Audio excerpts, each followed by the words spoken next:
is, I don't know, maybe twice a week. So I don't even know where we are in the cycle. Yeah, Monday So morning. next shower schedule for Monday. Is that? Do you have a little?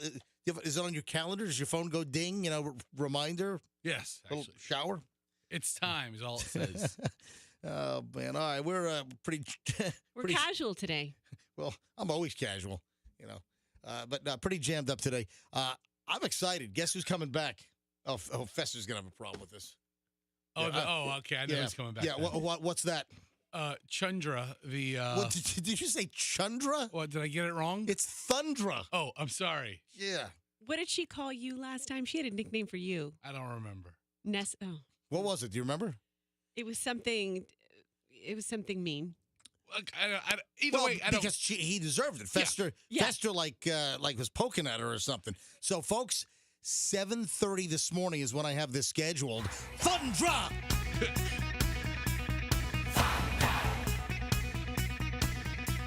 Thundra. Thundra. Yeah. Or I have this.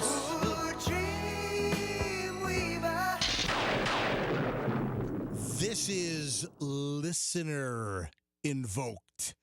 Yeah, I got an email from a listener named Lydia, and she's got a dream that has stuck with her for her whole life, and the whole theme, the concept is pretty creepy. And calendar-wise, the date that is represented in her dream is coming up in 3 days. So she emailed, and I've got the whole email. We have this set up for 7:30. So right around 7:30, you want to hear the Dreamweaver, right? Thundra. So that's all coming up at 7:30 this morning, and it's an upcoming date very shortly. The 28th of February is part of this woman's dream. So you got to hear this. It's Monday. Coop. Yeah, what's up, Coop? Well, this is perfect because I don't know if if the stars are aligning or if the universe is telling me something, but I had the weirdest dream last night. So can I ask her to evaluate my dream? Yeah, what happened in your dream? Oh my God. It was one of those like work nightmare stories. And this was like you're running and you're trying to get to before the record runs out, and then you're running to the microphone, and then an alligator grabs your leg, and then the music runs out, and there's just dead it. No, that's a day at Disney World compared to my dream. Oh, what happened to your dream? Okay, so I get to work. Nothing's on the computer. Like there's no music. It's dead air. So we start broadcasting, and then all of a sudden the equipment starts bursting into flames. All the equipment's on fire. Right. And then all the equipment starts melting like candle wax, so the sprinklers go off. And then the sprinkler water starts filling up the studio. Oh, my God. It literally traumatized me. So I'm floating there, and it's bringing me all the way to the top, to the ceiling of the studio. The volume of the water coming out of the sprinklers? Yeah, and it was fast, it's too. filling up, and you're rising to the top of the ceiling? Yeah, this was like one of those most vivid dreams ever. Like, I'm still terrified about it. So then I'm trying to take my last breaths before I get to that soft ceiling, that we have in the studio here. Oh, yeah, like the foamy, kind of crumbly drop ceiling like a lot of businesses have, yeah. So I'm pushing through. Like the rectangular tiles, yeah? So I'm pushing through, and I'm like gasping for air, and I can feel my lungs filling up with water in my dream. So then as soon as I take my last breath before I get through the ceiling, I wake up. Coop, one of your 6 roommates put some acid in your ramen noodles last night. That's what it sounds like. Yeah, all right, so you want to ask Thundra about your dream? I need her to tell me what's going on. Festa, don't piss her off today. Don't just disparage her. She calls you Pester, by the way. Oh, that's right, Pester. Listen, first of all, I'll tell you, why don't you hold on to your first of all? I got a call. I can see it. All right, why don't you hold on to your first of all? I'll hold it. We're just getting rolling. I got to take a quick break. I don't want to get off schedule already. So hold on. We got loaded up here because we got Morons in the News coming up in just a bit. It's a great pile. It is a Friday program. Weekend straight ahead. We're back in a minute. Don't move. Here on the MJ Morning Show on Q105.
6:13 Friday morning. Hey, folks. Thanks for checking us out this morning. All right, so I'm very concerned about a member of the MJ Morning Show. Something developed last night in an email that I received. So right now everyone's looking at me. Is it Fester? Is it Froggy, who will be back on Monday, but still found time to drop me a nasty text? Really? Yeah. I'll fill you in on that. Coop, obviously our producer, got an email last night, and I'm like, what? I'll explain. So I got an email from one of you guys, and all three of you email me every night with just some ideas and concepts and some show preparation material. So I'll get to that in a second. All right, Fester, going back to where I cut you off. Right. We had the opening segment of the show a moment ago, and I just wanted to stay on time. So I said, Fester, hold on to that thought. Now, we were talking about Coop's bizarre dream last night, and Coop's excited because Thundra, the Dreamweaver, is going to make another appearance on the program in just over an hour, 7:30 this morning, and she's going to interpret a listener dream. A listener heard Thundra on the air and said, oh, my God, let me tell you my story. And, by the way, this listener said, I really don't believe in dream interpretation. So the listener, that's the first thing they said, but here's my dream, and she wanted to share it. And then I wrote her back. I'm like, would you allow Thundra to interpret your dream even though you really don't believe in it? And she's like, sure. So very crazy, kind of creepy dream. I've got the whole email, which I'll read for you, and then we're going to conference call Thundra, the Dreamweaver, with this listener, Lydia. And that's going to happen in a little over an hour at 7:30, so hang on. So as we were wrapping that up, Fester, you jumped in and you were like, what is your little crutchy catchphrase? What is that? Hold on a second here. You said go easy on Thundra. Yeah. And I said, first of all. Well, because when we had Thundra on for the first time, you were kind of rude. You were a snot face. Let's get something straight. Yeah. Let's get something straight. Let's get something straight between you and I. Oh, really? Okay, go ahead. Nobody, and I mean nobody appreciates. Nobody appreciates a person making up a fictional character to put on a shtick to make a buck as much as I do. And that's all Thundra's doing. She's not. She's got a website, and she's... The website makes her totally legit. Okay, I mean, listen, I'm entertained by her, but I don't necessarily have to believe her. So what did you say? What were you getting into? Well, listen, you said go easy on her, but listen, she's a self-produced character. You don't know that. Okay. She's like a spiritualist, dreamweaver, life coach. I'm trying to think, just a lot of things. Yeah. Named Thundra. She's credentialed, it sounds like. Will you do me a favor? Will you please not derail the segment? I won't. Will you please don't set it off on a bad foot by disparaging her when she comes on at 7:30? I will not say a word. I will only reply back in,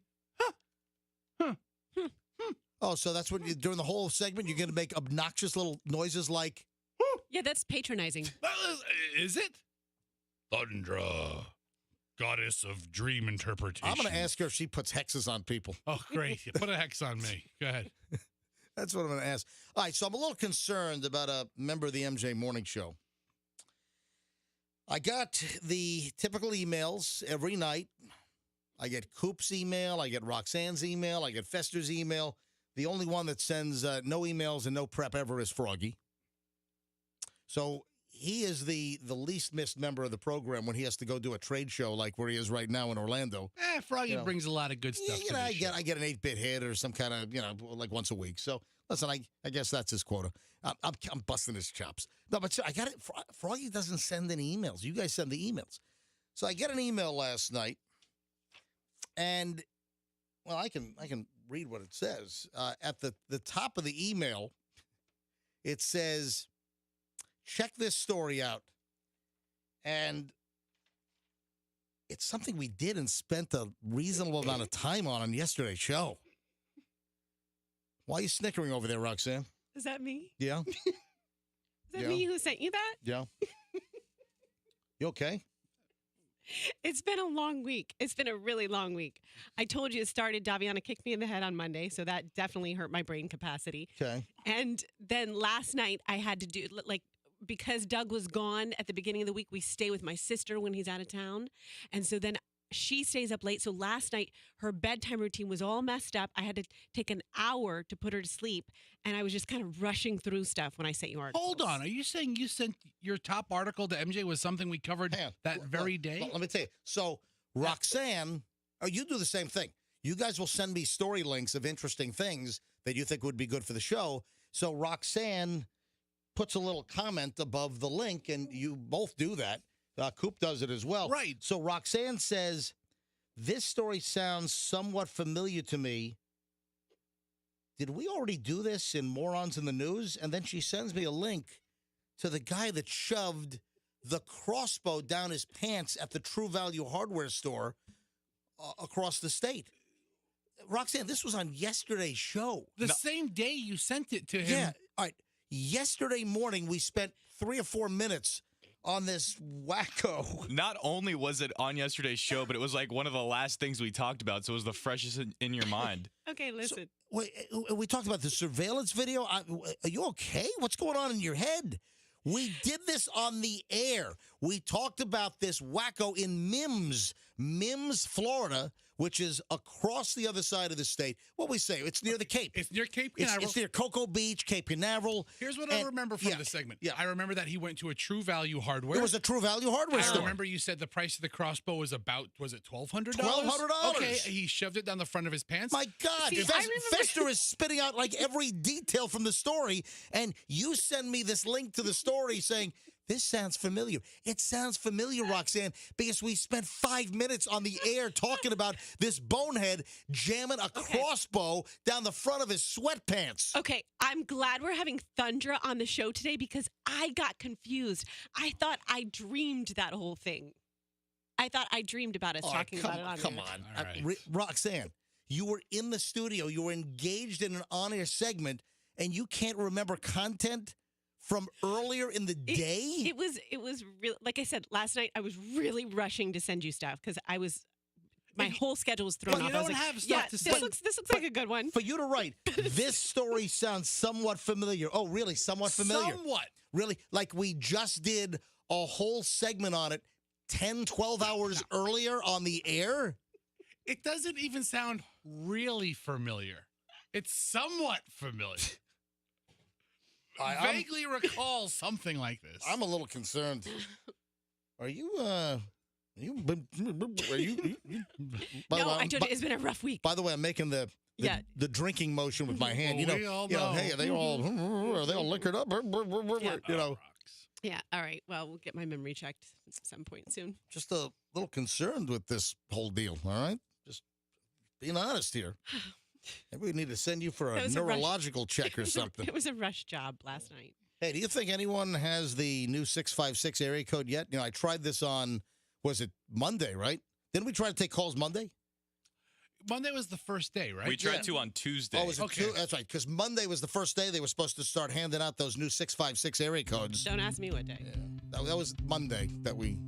What's the matter with the code I'm using? Cause they say that it's out of style. Now I've got to use 10 digits, baby, every time that I want to dial. Yep. Maybe I'm just too sentimental, but 656 is too detrimental. Everybody's talking about the new code, honey, but it's still 813 to me. Listen, I'll ask again. We asked on Tuesday morning because Monday, the cell companies, if you went to get a new cell number, a new cell phone, they're starting to hand out in Hillsborough County the 656s. 813s have run out, and if you go get a new phone number, you might get a 656 in Hillsborough County. So, just out of curiosity, anybody listening? Anybody have the new 656? We tried on Tuesday morning, and we didn't get any calls from people that have the 656. So, if anyone listening has been given a new cell number this week from one of the cell companies, did you get a 656 area code instead of an 813 if you're in Hillsborough? Love to hear from you. 800-990-1047. That's the number here. 800-990-1047. If anyone has been doled out the dreaded 656 area code. All right, we'll see what happens. Maybe I'll ask later on as well. I got a pile of morons in the news. Hey, Roxanne, maybe you can remember the stories that we're going to do next in the Morons in minutes. Don't move. MJ Morning Show, Q105, back in a minute. Well, things have changed in I-4 now. They're telling us we've got some lanes blocked westbound at McIntosh, and I can see why it is so slow. About a mile backup if you're headed toward that area westbound on I-4.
The Morons in the News early edition ready to go in just a second here. First of all, Fester, you have an issue with one of the commercials that was just played in the last commercial break. Is that correct?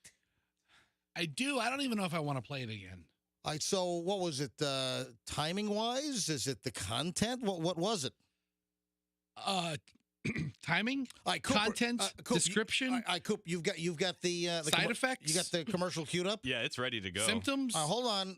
It was for Creon. Creon. Creon's a medication for EPI, exocrine pancreatic insufficiency. All right. So we just played a commercial for a drug called Creon. It's obviously a pharmaceutical. And so, do you have the spot queued up? Yeah. All right. Let me just hear the beginning of the spot. Go ahead. That dinner was delicious. What's next? I'm thinking just the check. Do you frequently have gas, bloating, diarrhea, stomach pain, or loose, oily stools after eating? Oh, okay. All right. Wow. That's disgusting. It's a lot. I mean, it's a real condition. I understand. But Yeah, but that one word I could have done without. Oh man. You know, I put coconut. Good morning, everybody. I put coconut oil in my coffee. I know that sounds weird, but I can't even look at it. all right, Rox. I think I'll stop right here, Fester. Thank you. So, I mean, you want to cut that part out of the commercial? I mean, the You first want to make that 30-second commercial like 22 seconds? Yeah. the first 4 symptoms were like a Pepto-Bismol ad: nausea, heartburn, indigestion, upset stomach. And I think we get the point. Hey, Pepto-Bismol. Right. I'm waiting for my flight attendants to do that. Have you seen this? My next flight, I'm waiting for the flight attendants to start dancing up and down the aisle going, what is it? Heartburn. What is Nausea, it? heartburn, indigestion, upset stomach, diarrhea. diarrhea. Hey, Pepto. Isn't the latest version of that? Is it like a flight attendants are singing on the airplane? I wish I was on that flight. That'd be great. But, I don't know. It just struck me wrong. I'm sorry. I'm sure Creon's a fine pharmaceutical product that helps a lot of people. So the whole loose stool thing. Loose, oily stool. That one hold on a word. minute. Well, that could be at a diner.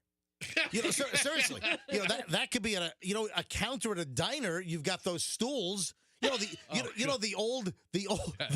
old fashioned diners where you've got the booths and the tables on one side of the restaurant. Then you got the big long counter, and you got those little round stools. And if the top of the stool is wobbly, that's a loose stool. And if it's squeaking, it would need oiled. Well, that's the point. Maybe maintenance put some 3-in-1 oil on that, or some WD-40. Maybe. And maybe the top of the stool is loose, and it might be oily because maybe it was squeaky, you're right, and then the oil was dripping from the stool in the diner.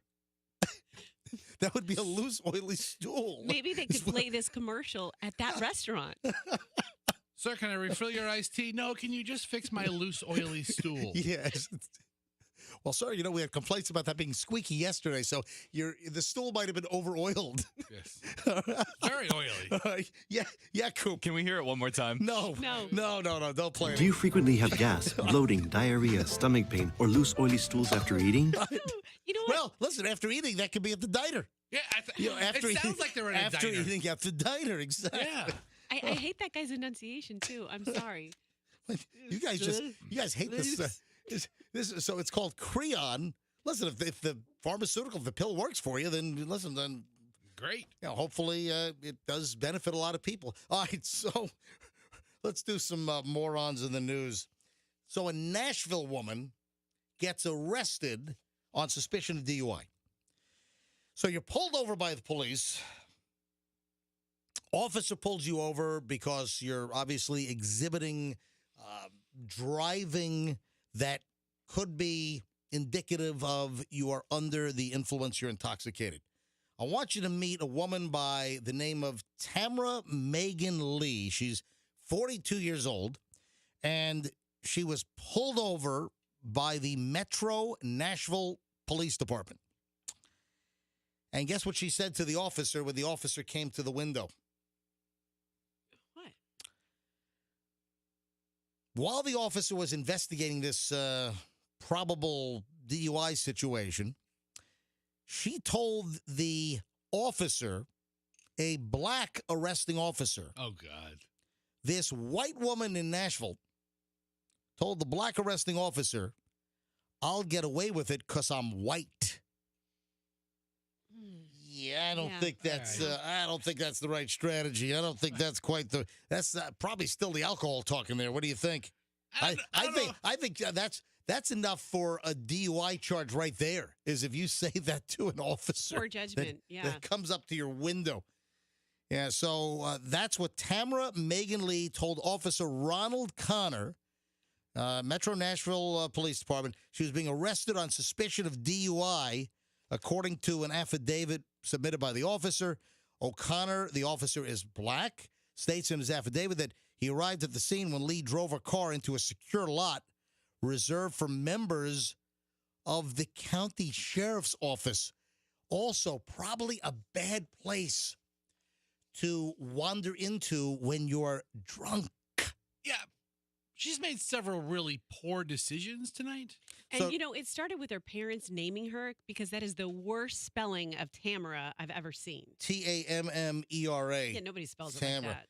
So I guess she followed another vehicle into the parking lot of the this Davidson County Sheriff's Annex building, and then she pulls in, and she's not an authorized vehicle, and then somebody from the sheriff's office tries to ascertain what her identity is because they didn't think that her belonged there, and then once the individual tried to knock on her window and say, ma'am, can we help you? She rolls down her window, and the person said, oh, my God, this person is drunk off their arse. They are totally intoxicated. So then they get on 911. They call the police, and then upon arriving at the scene, police approach the vehicle, ask the driver to step out, and then while the cop is at the window and they're trying to get her out of the car, that's where she drops the whole deal that, hey, I'm white. I'm going to get away with it.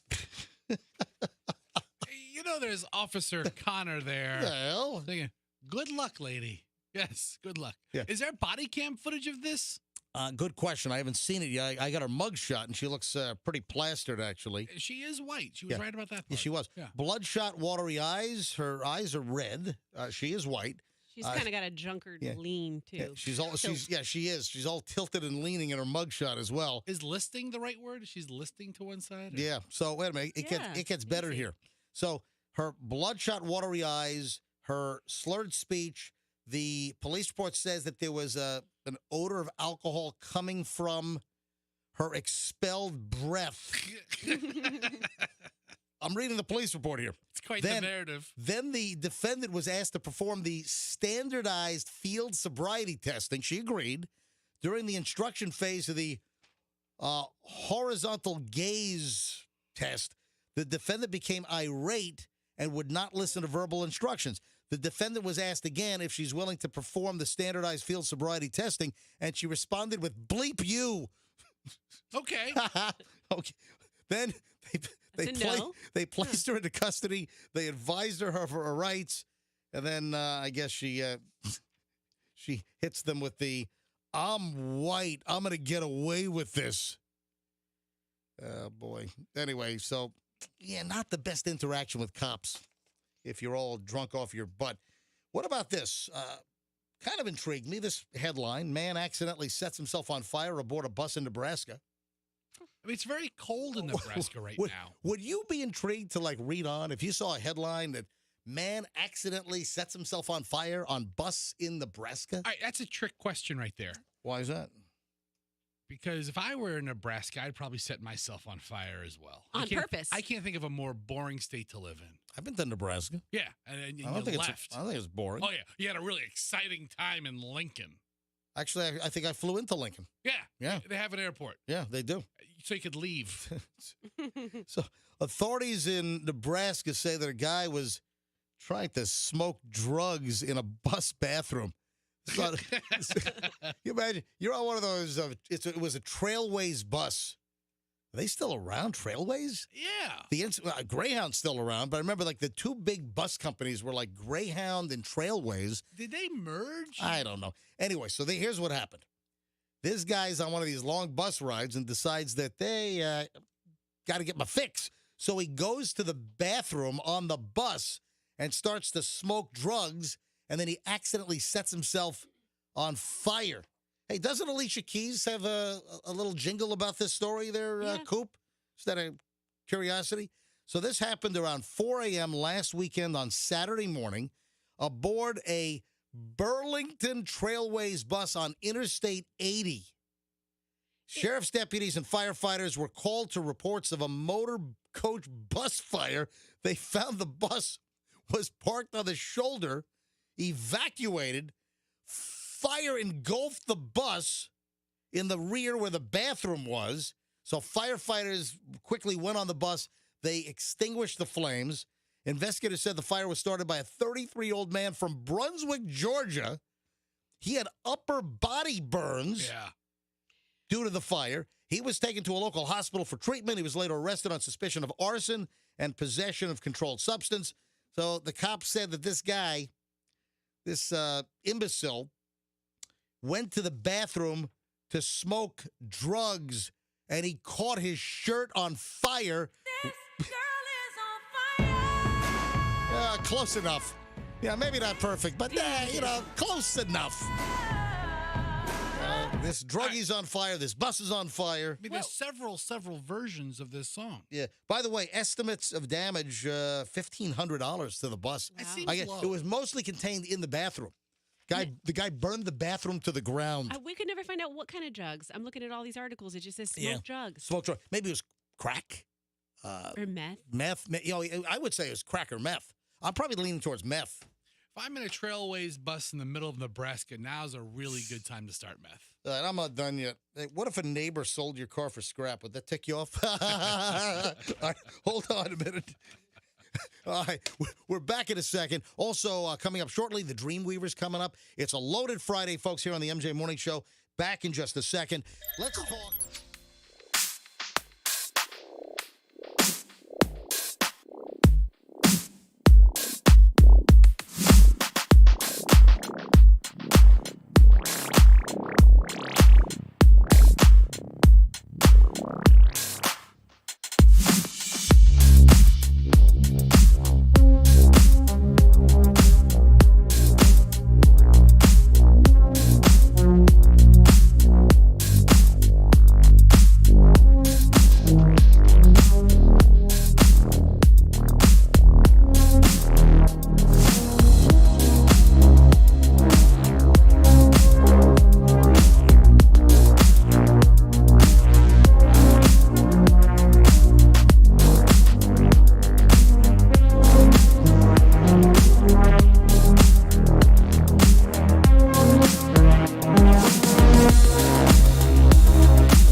Tears for Fears on the MJ Morning Show.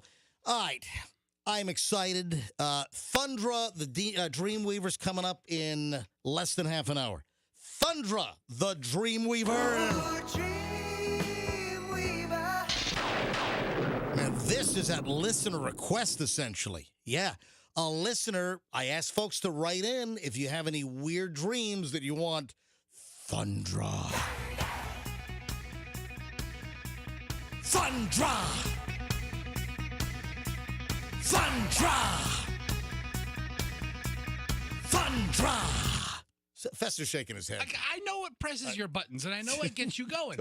You think it's just the jingle? It's just the name. It's just the... If her name was Maria the Dream Interpreter, you'd be like, we don't need that. We don't need that. What a waste. Really kind of creepy dream that a listener had, and she is scared every single year around this time. It's date related. So hold on. At 7:30, so in less than half an hour, we're going to get the listener on the phone, and we're going to get Thundra, the Dreamweaver Dream Interpreter, on the phone. This will be the second appearance. Festa, don't pick a fight like you did in the... her first time on the show, Festa's picking a fight. I'm not picking a fight. Yeah. You picked the fight. I'm representing the opinions. You picked the fight. I'm representing the opinion of at least a third of our audience. You got the... How do you qualify that or quantify that? Because a third of the audience just hates everything. Listen, you really want to know how? Noise. No, I'm moving on. Dreamweaver, crazy dream. We're going to have the interpreter and the listener that emailed me on in just a bit. All right, a moment ago, I did a little teaser, and I said there is an American comedian that's scheduled to do... Festa, you were out of the room. You didn't hear this. An American comedian scheduled to do what? So you haven't heard this. All right, Roxanne was in the studio. You heard this, Rox. So and I know who it is. I promoted this just a few moments ago. There is an American comedian that is scheduled to perform 2 shows this weekend in Ukraine. in Kiev or Kyiv. Kyiv. What is the deal? It was Kiev during the Russians. I'm glad you asked because I happen to know the entire history of Kiev and Kyiv. I don't. I do know. Seriously, I don't need a whole dissertation. Right. Kiev was how the Russians pronounced the name of the city. Right. However, once Ukraine broke free, they tried to eliminate the Russian language, and in the Ukrainian language, the city is pronounced Kyiv. So it's Kyiv. Okay, so who makes the chicken? Ukrainians or the Russians? Chicken Kiev. Kiev. Ukrainians. Yes, Ukrainians. Yeah. Is that what I said? You said No. Ukrainians. Yeah, that gained popularity as a Russian dish. So it's still chicken Kiev, but it's Kyiv because that's how the Ukrainians pronounce the name of their city. However, as soon as tanks roll down Main Street, it's going to be Kiev again. Can't you go into like Costco or Sam's Club and in the whole frozen section, don't they have a box of like 12 chicken Kievs? Don't they have like what isn't it like chicken cordon bleu? Aren't they similar, chicken Kiev and chicken? Good question. I don't know that I've ever had chicken Kiev. All right, so here's the deal. Obviously, the Ukrainian situation is dire. Overnight, news broke that the Russian army, the Russian troops, that they are making the move toward Kiev or circling Kiev. It looks like the battle for Kiev is going on right now. That's what I'm seeing. That's the latest, and that there's a lot of activity. Ukrainian troops are doing their best to fend off the Russians, but the Ukrainian capital of Kyiv is under attack as we speak. So it's really a good time for an American comedian to do 2 stand-up comedy shows scheduled for this weekend. And apparently, the show goes on. The comedian is... Have we heard of him? Oh, yes, we have. Yes, you. Oh. Roxanne, who do you think it is? It's an embroiled in controversy U.S. comedian that is starting to make a comeback. And obviously is making his comeback. He was canceled for a while here in the U.S. Okay, since you're narrowing it down when you say canceled comics, do you think you know Dave Chappelle? No, Dave Chappelle's not canceled. He had this big thing with the LGBTQ. No. All right, no, they tried to cancel Dave Chappelle. Yeah, Coop. Bill Burr? No, it's not Bill Burr. Louis C.K.? Survey says number 1 answer on the board. American canceled comics. Louis C.K. has 2 comedy shows scheduled for Kyiv in Ukraine this weekend. Who the hell's going to go to that? I don't know. Well, we need some laughs. I would like to see Louis C.K. if he comes to town. I get it. He's got upcoming performances at the Ukrainian Palace of the Arts in Kyiv as the Russian troops are raining bullets and bombs down on the capital city of Kyiv right now. They started overnight. And interestingly, at the comedy tour, they're going to be serving chicken Kiev. You know, if he did go through with this show, this would make a great stand-up act for afterward. If he survives. Yeah, that's true. What? Listen to this. This is the quote from Louis C.K.'s management and publicity folks.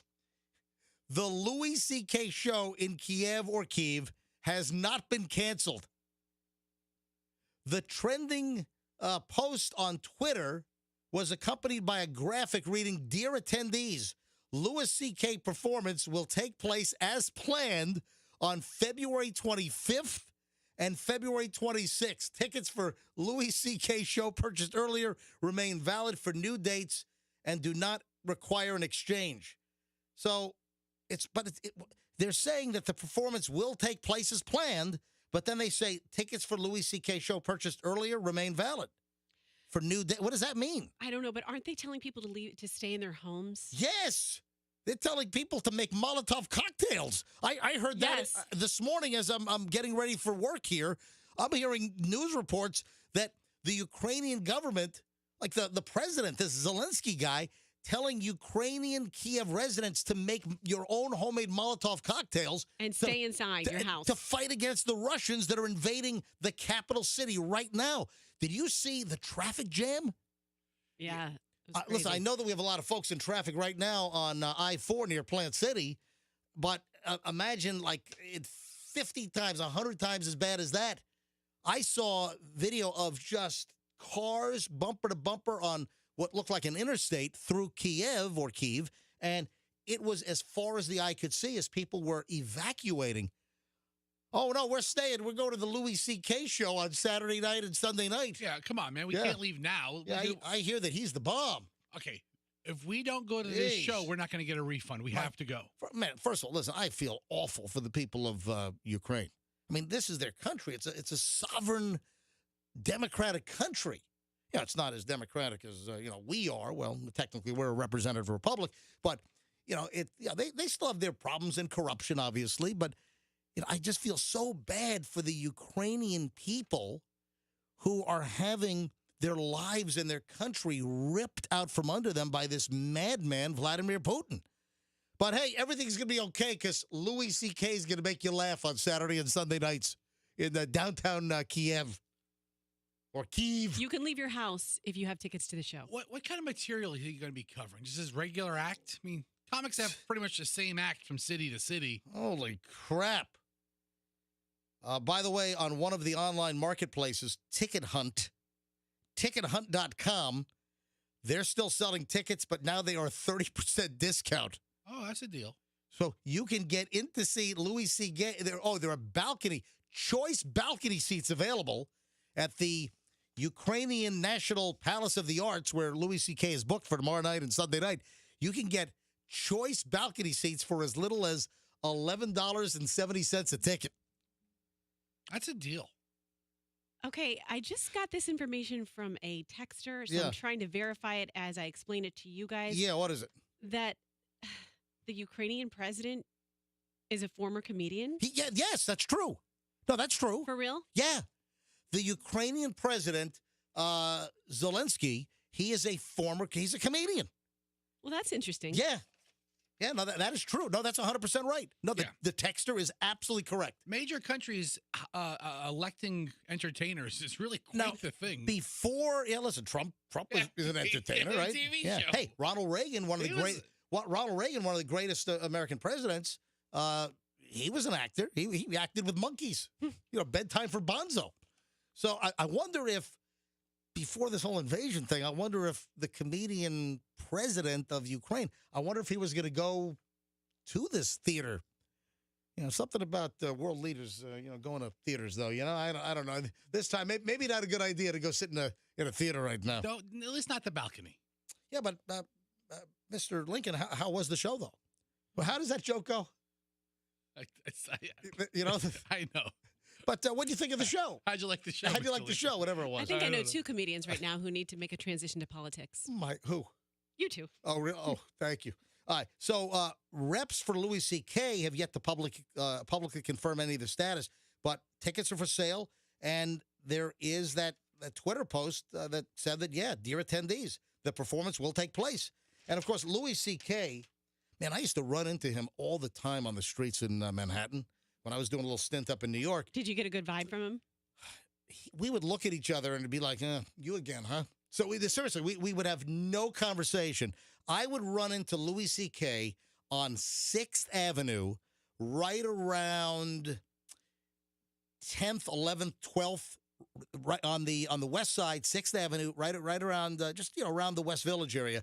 I would run like probably once a week. I'd run into him, and we'd be standing at the corner waiting for the light to change so we could walk across, waiting for traffic. And I literally stood next to him a dozen times. And after like the second, third, fourth time, we're just like looking at each other, no words exchanged, and he's like, "Yeah, no, you again." So he give me kind of like the. Give me the nod. The nod of acknowledgement, but not conversation. No words, Right. just the nod. And then this was just prior to his whole world collapsing with, all the allegations. Because what was it? Was it 2015 when he got? When did he get? 2017? When did he get all canceled up? He was one of the first big names. Yeah. He got all embroiled in the whole Me Too situation. And Rox, you kind of a run that. What did Louis C.K. do? What was he accused of? Well, his big thing, there were... Oh, and I know that some of the details are a little squeamishy. Can you... Yeah, can you soften it? Can you be very, very soft on your description, please? Yes, but what we're talking about, I don't think was. But in any case, he would invite women to... 2 comedians invited them to the room, and then... he was pleasuring himself in front of them. Roxanne, Well, I said Roxanne. you have to be so crude. Roxanne, really, please. I wanted a delicate woman's touch on this. Please. Oh. Just bosh Pleasure. the whole thing up, Roxanne. It's like she's a shock jock around here, MJ. Yeah, it's Roxanne Stern. Oh, God. Yeah. So he would invite these women back. Yeah, and- we got it. Okay, Yeah. He was Pull a big... something out. That what'd you say? I said, pull something out. Yeah, he was Yeah. a big exposer. That was his thing. His thing was like, hey, look at my junk. Yes. Hey, female comedian, look at my junk. yeah, you're lucky he it didn't do that to wasn't you. even- You come saw him on on. the street. It wasn't even necessarily... He would like go to dinner with like 10 people and like pull it out at the dinner table. He was an exposer. and get to work. Hold on. What did you just say? He would go to dinner and? Yeah, he pulled Hold it on. out in public. Are you sure? He was a public puller-outer. Well, he didn't do it to me. Did you just mention that? Yeah, I just asked. You're lucky he didn't do that He to you. did not whip it out on the street when I ran into him easily. I don't know, a couple dozen times. He never whipped it out on the corner of 12th and 6th Avenue. I'd have looked. He never did it. So that's his deal. Yeah, right? I think that's a mental issue. So is he? Did he go to counseling? Has he been like? He admitted to it all. Yeah, he's going to a war zone is where he's going. Oh, and the other thing, hey, I guess this is a good time, isn't it? Did you see now there are accusations against Jerry Lewis? Yes. The guy died in 2017 at the age of 91. Hey, lady, right? Jerry Lewis is really before my time. Yeah, but a lot of folks like our age remember the Jerry Lewis telethon. Rox, you remember the Jerry Lewis telethon? That was huge. It was like every Memorial Day or Labor Day It was weekend. Labor Day. Weekend. It was Labor Day weekend, the Jerry Lewis telethon. And now, like, you've got former, like, 100-year-old star. Okay, 87. You got some women that claim that Jerry Lewis, that he was a sexual harasser and a sexual abuser. Some of his co-stars. So women are coming forward now. So Jerry Lewis is dead for 5 years. And he's getting Me Too down in the grave right now. Which, listen, I have no reason to doubt these women. It's just kind of odd that it's coming out now, this far down the road from like 87, 90-year-old women, apparently. There's one woman, 87. She was in the cast of some Jerry Lewis deal back in 1964. I wasn't even born yet. So I didn't read the details on Jerry Lewis. What was his thing? Touching, fondling, unzipping, all kinds of stuff. And then whatever happened, the telethon ended. That was huge. It was the Labor Day Jerry Lewis telethon. Let's go to the tote board. And that thing just disappeared. Can you look that up? What happened to the Jerry? I'm gonna text that in right now. Do they still do it? Something? I don't think so. Hold on a minute. All right. MDA. And it was muscular dystrophy. Yeah, muscular dystrophy was the. MD. That's what I did. MDA, Muscular Dystrophy Association. Don't type in MDMA. That's a different All right. telephone. Oh yeah, it's not. It's not the MDMA. It's not the ecstasy telethon. Look at this. Question: is there an MDA telethon this year? It was announced on May 1st, 2015, that the MDA would be discontinuing the annual event for good. Wow. Okay. So it hasn't been around for 8 years. The MDA would revisit the National Telethon concept on October 24, 2020. Oh, great, right in the middle of the pandemic, with a new social media-based telethon. It was the MDA Kevin Hart. Oh, Kevin Hart, the comedian Kevin Hart. So they tried this online. But I remember that was a big deal because they had like the National Telethon. It was held in Vegas, like at the MGM or something. And then all of the local stations around the country that would carry the telethon, they did like local cut-ins and they had their own little setup like at some mall somewhere. You know what I'm talking about? Yeah. Wow. I forgot about that. The Jerry Lewis telethon was huge. And then he'd come out at the end looking like hell. Yeah. Oh, I have one more moron in the news I want to get to. Hey, Fester, would you be ticked off if you come out, your car's missing out of your driveway, your fantastic 2004 Lincoln Town Car, which needs to be retired. You need to fix your cheap-ass ways. You need a new car. Your wife is driving around in a 2014 Explorer. She needs a new car. Whoa. What do you mean, Whoa.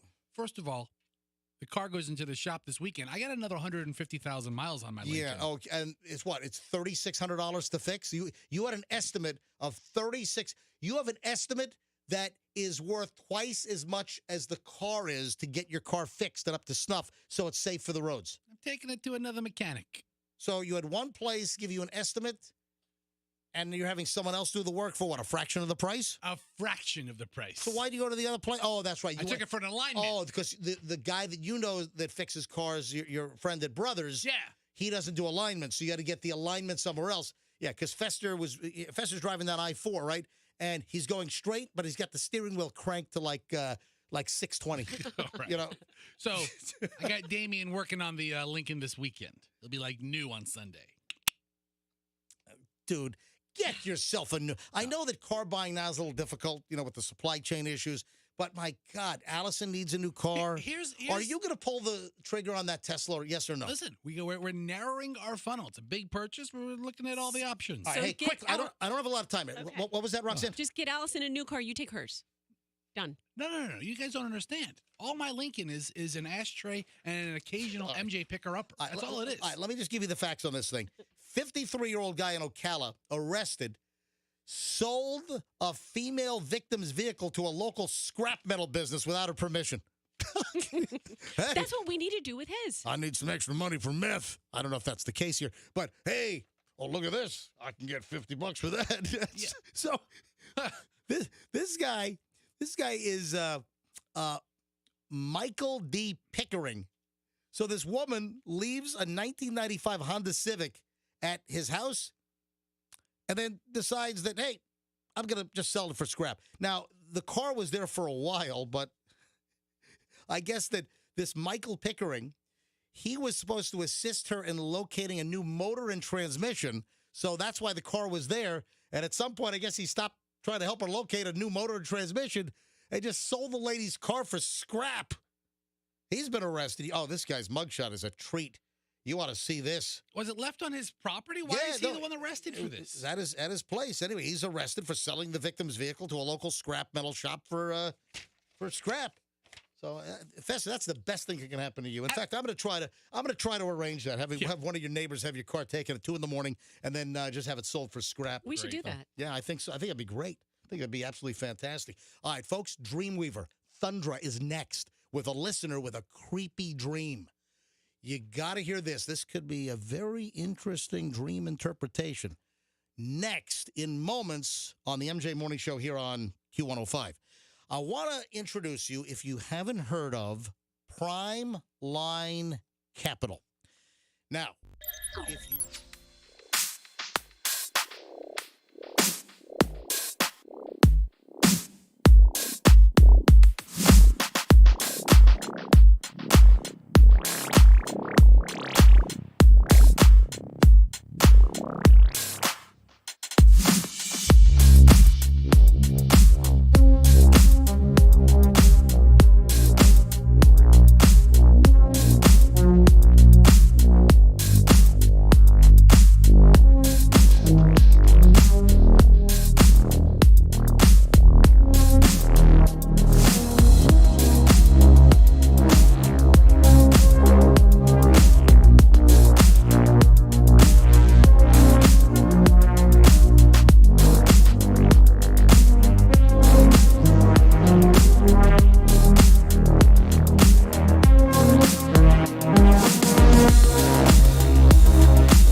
Morning Show. Thanks for listening, folks.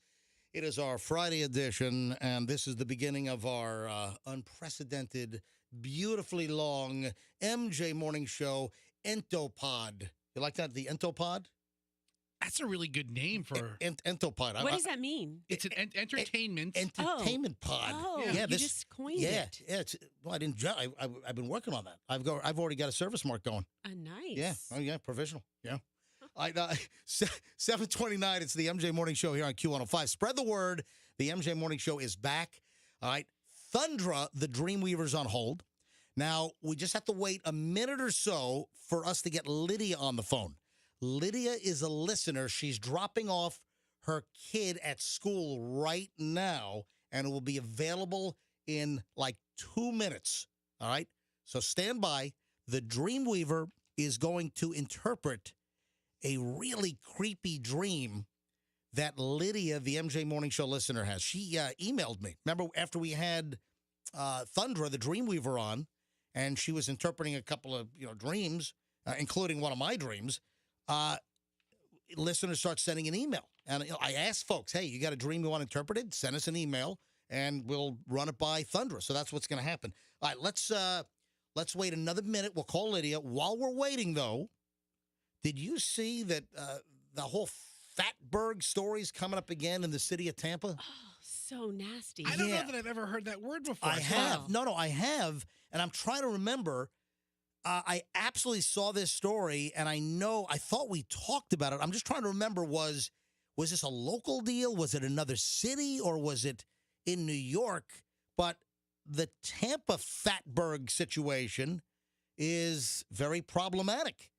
And the city of Tampa, and listen, it's every city, they say, stop pouring your grease down the drain. So what happens is, you take cooking oil. Let's say you're making some fried chicken. You get your fried daddy going. You get your, skillet on the stove, and you got tons of oil. You got, vegetable oil, canola oil, whatever you have. People will dump that oil down their drains in their kitchen. And then it turns into a solid. It does. Once it heats up, it's obviously you got this hot liquid oil. It heats up. You're frying your chicken. All right, everything's great. But then when you're done, oil cools down, and then you pour it down your sink. It hits cold water. Or if you think that, I'll put the oil down with hot water. Well, what do you think happens once the water cools? Then, this oil turns into globs. Just these nasty globs. And have you seen some of the pictures and the video of some of the pipes, some of the sewage pipes? It looks like a caked up artery of some fat slob that's like 65 years old that just eats Crisco out of a jar. Okay. Like arterial blockage that you'd see like in some kind of cardiac, like an animation. We're seeing it in our sewage pipes. Yeah, exactly. And they call it Fatberg. So it's not only grease, it's also all the disposable wipes. Baby wipes. Ew. Yeah, so you got the baby wipes that get stuck in the fat and the oils that coagulate, and they call it Fatberg. And the story is coming back around again. I thought we talked about this over a year ago, maybe when we first came back. I saw the word for the first time last night. No, I've seen this for years. Okay. I've heard the term Fatberg for a long time, actually. I haven't heard it thrown around Tampa. Yeah, I've heard the term Fatberg usually directed as an insult toward me, but not you're in this Fatberg. not in this context. Or offering you food. Do you want a Fatberg or a medium burg? There is a Fat Burger. Yeah. That's a chain out from Los Angeles. I think, didn't they have a Fat Burger for a blink at like International Plaza in the food court? I think they did. Mm-hmm. I think there was a Fat Burger. No, but Fox 13 did a new story again on, I know that I've heard the term, I know I've seen stories in the past, and I can't remember if it was a local deal, but the city of Tampa says pouring grease down drains, flushing wipes, even the flushable ones, causes these fatbergs in the sewer systems, and it causes sewage to spill out onto the roadways. Last Sunday alone, the city reported 3 wastewater spills. A total of 10,000 gallons of wastewater overflowed from sewers caused by grease blockages. People putting grease down their sinks. Stop it. So I'm trying to find the proper way to dispose of grease left over from cooking. And all I'm getting is the don'ts. Don't pour it down the drain. Don't add it to your septic system. Don't compost it. don't pour hot fat into the trash. Put it in your trash once it's cooled. So you cool it. You could put it in a container and then put it in your And trash. then you put it in your trash. Yeah. You pour it into it. Once it's cooled, you put it into like a container, like a plastic container. Even a can, like- you have leftover canned food. You open a can of corn, Yeah, you have a can. Pour the grease oil. in that. Let it cool. It'll turn into A solid? Well, no, it won't always turn into a solid. It's still going to be oily. You but could freeze it. But it'll be cool. Nah, Then it thaws out. you just put it in your trash. But you're not supposed to put this down the drain. So on the Fox story, preventing future fatbergs, city officials are encouraging everyone to be careful.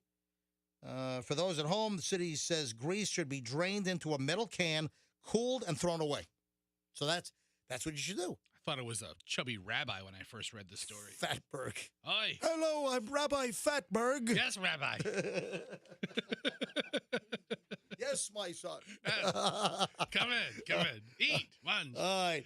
Hey, Coop, are we good to go? Is Lydia set? Yeah, she's ready to go. She's on line 6. Oh, man, Lydia's on 6. I've got Thundra is on line 1. Ladies and gentlemen, she's back.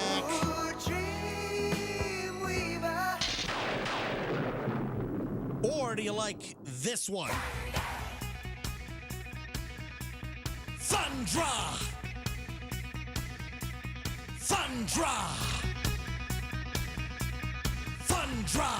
All right, so Thundra is the Dreamweaver interpreter, and she's back after an initial segment that she did with us, a couple of weeks ago on dream interpretation. And, I had that weird dream, and Froggy had your hand in his nightstand. There was a couple of weird dreams. And I had a weird dream about a spider that I wanted to eat. Right. So Thundra heard us and said, listen, I'm a dream interpreter. I'm a professional dream interpreter. And she was very intrigued with Froggy's dream because Froggy said on the air that he dreamed that he had my right hand, my severed right hand, in the drawer of his office, in the top drawer of his desk. And he'd open up the drawer, just look, and there's MJ's hand. So Thundra wanted to give us a read. So welcome back to the MJ Morning Show, Thundra the Dreamweaver. Hey, Thundra. Good morning, guys. How are you doing? We are well. Now, I forwarded you this email from Lydia. Yes, sir, you did. And you've had time. Very interesting. And you've had time to review I thought this was very, very timely because, folks, today is Friday, February the 25th. Today's Friday, February 25th. Oh, did I screw up the Louis C.K. deal? You know what? Louis C.K.'s Kiev, Ukraine shows, I thought I said Saturday and Sunday. It's tonight and Saturday. Okay. Yeah, so Louis C.K. supposed to be on stage in Kiev, Ukraine in a couple of hours. Where they're ahead of us, yeah. Yeah, because they're like 7 hours up. All right, so I get this email from Lydia. Now, let me bring on Lydia. I'm going to conference call Lydia. Lydia, are you there? Hi, good morning. Lydia, welcome to the MJ Morning Show. Say hi to Thundra. Hi, Lydia. All right, here's the deal. I want to read the email, and then Thundra will take it from there. So, Lydia, you obviously heard our show. You heard the dream interpretation of my severed hand in Froggy's office drawer, right? Yes. And you said, you know what? I had a dream that, and this scared you, according to your email. This has been like kind of nerve-wracking for a long time. This is the email. Everyone makes fun of me. Say it again. Everyone makes fun of me for it. No. I don't. We're not going to make fun of you. Well, maybe Fester will, because Fester might. Yeah. All right. I hope Fester does. All right. Here's the email. Lydia writes to me, MJ. First, I want to say I do not believe in dream interpretation. All right. Don't take offense to that, Thundra. No, I don't. Okay. I know. Then it says, so I'm only telling you this for entertainment purposes. Well, guess what? This is an entertainment show, so that's why I put this thing together. We're only reading it for entertainment purposes. So Lydia continues, when I was 9, a dear old lady that I was close to at my church died. My family and I went to the funeral but did not go to the graveside. A few months later, I dreamed that I was sitting near her tombstone and heard her voice in the sky say, You will join me on February 28th. Hold on a sec. I can tweak that up a little bit.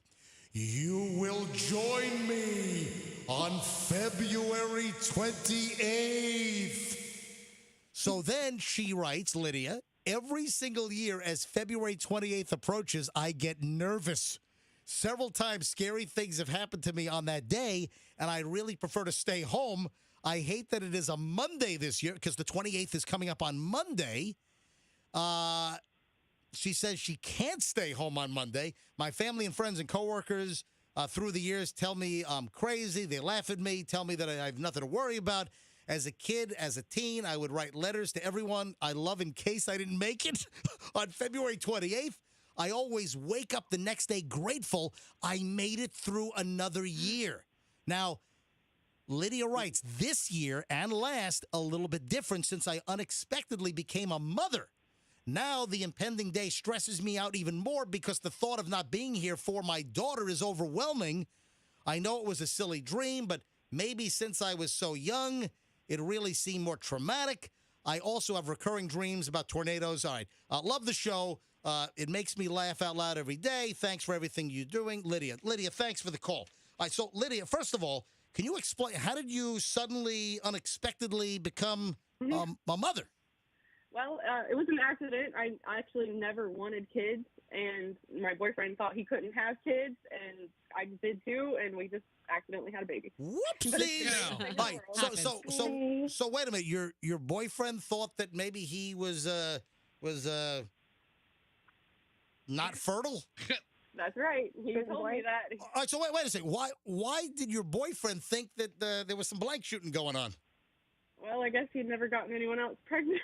Yeah. Well, yeah, that's a medical and scientific way to do it. Yeah, that's usually a good barometer. Lydia, if you don't mind me asking, Lydia, how old are you, Lydia?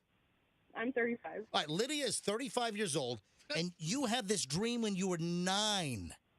Yes.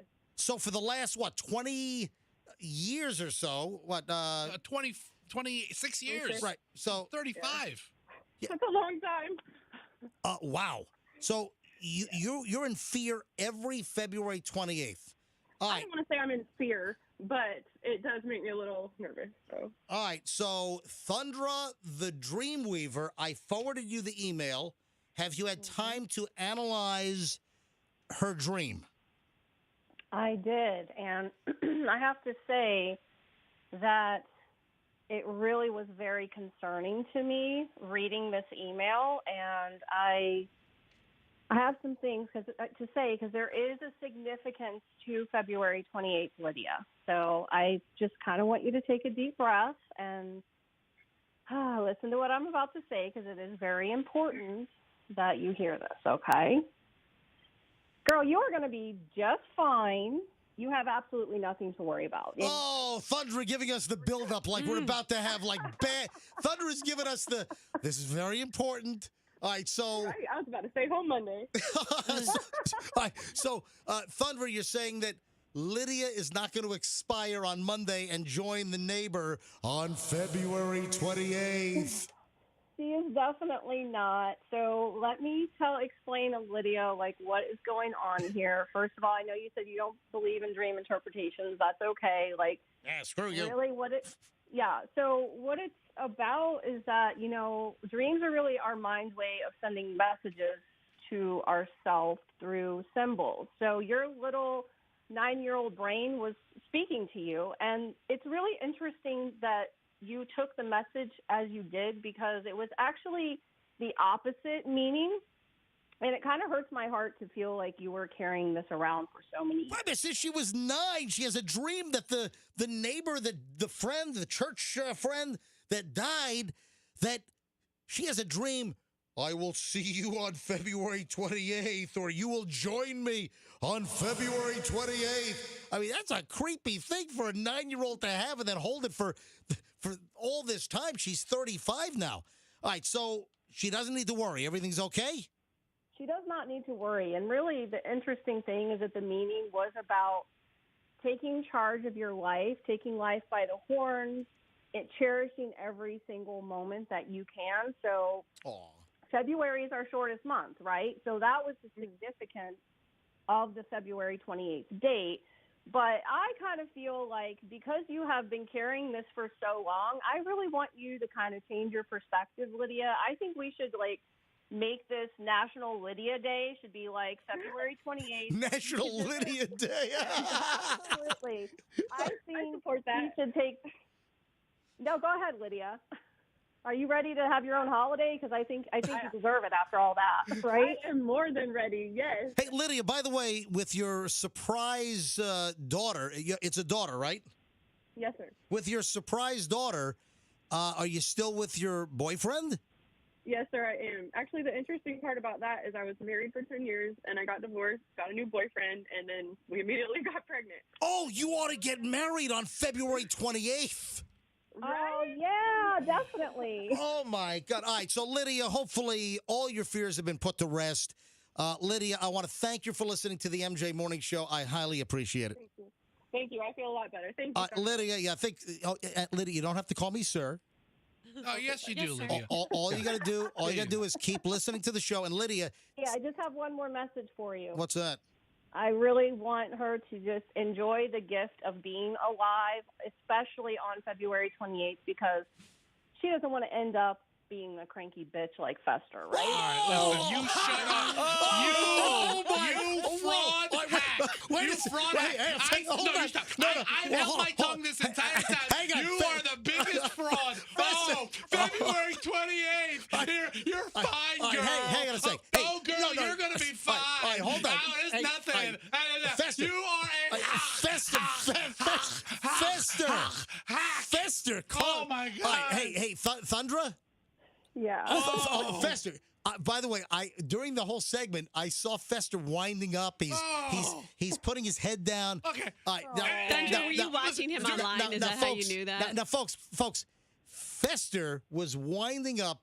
Fester and, speaking of oil and water and the Fatbergs in the Tampa sewer system, apparently Fester and Thundra are like oil and water. Listen, Thundra, during the commercial break, MJ says, "Hey, Fester, don't be such a jerk and question her credibility."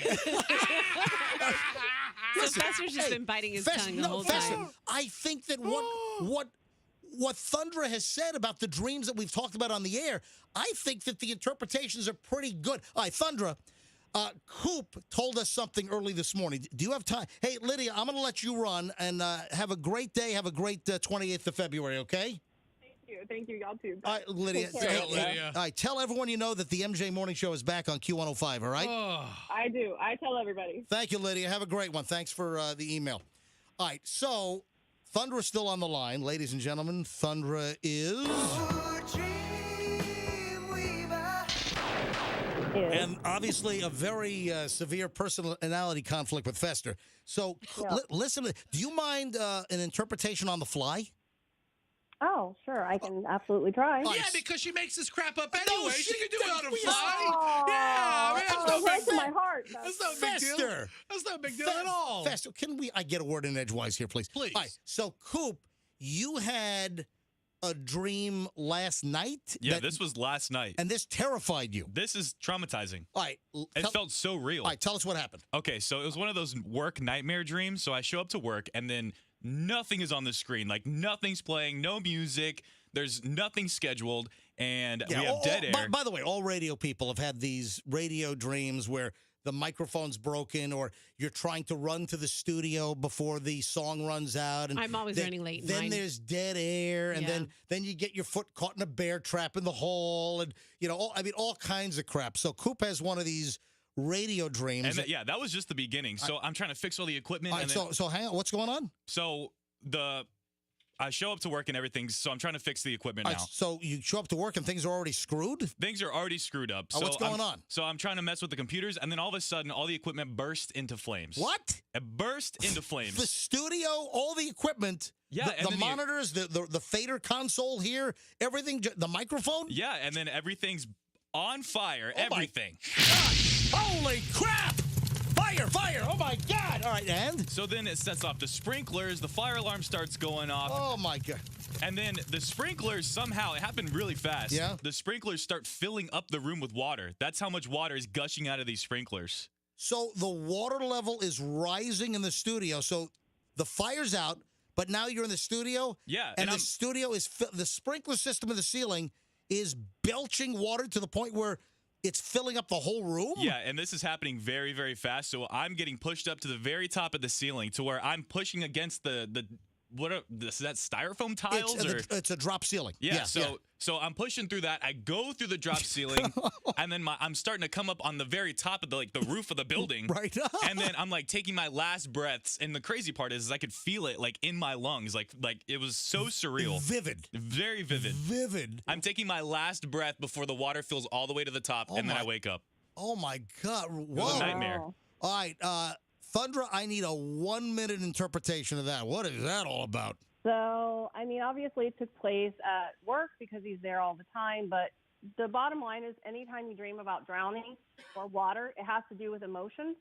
So it really symbolizes that you're feeling overwhelmed by, obviously, your work environment or whatever's going on in your life right now. You're feeling very overwhelmed by your emotions. And, Interesting. the good thing is that you actually got out and you got away from it. So that shows that you do have the ability to overcome whatever's coming your way. So it doesn't mean he's going to, drive off the road into a retention pond and drown and be found 26 years later in his 2002 Kia. 2008, thank you. I'm sorry, 2008 Kia. Actually, I really like this dream interpretation because that means, MJ, can I get the day off on Monday since I'm overwhelmed? All right, so Coop should be okay. Thundra, is that it?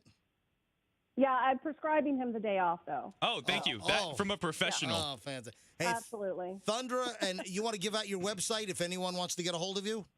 Sure. I do astrology, tarot, and dream interpretation. Obviously, it is thundra.love.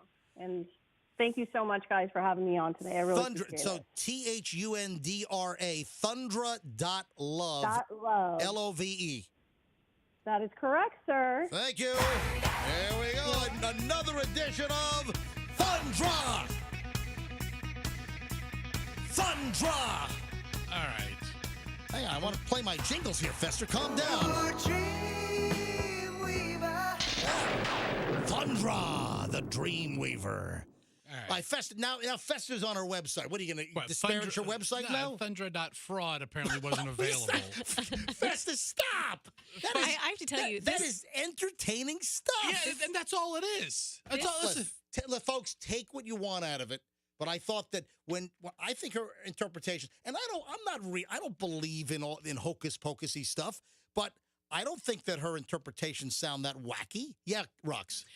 This Thundra Fester sort of feud is really sparking a debate on our text lines. I mean, people are either Team Thundra or Team Fester. It is intense. Look, Team Thundra or Team Fester. Look, the state fair. Make that a hashtag. Fester, why did you have to immediately when we first had her on a week or so ago? Why did you have to just immediately broadside her you T-boned her at an intersection? Okay, first of all, if she's a dream interpreter, she's used to people questioning the whole thing, which is all I did.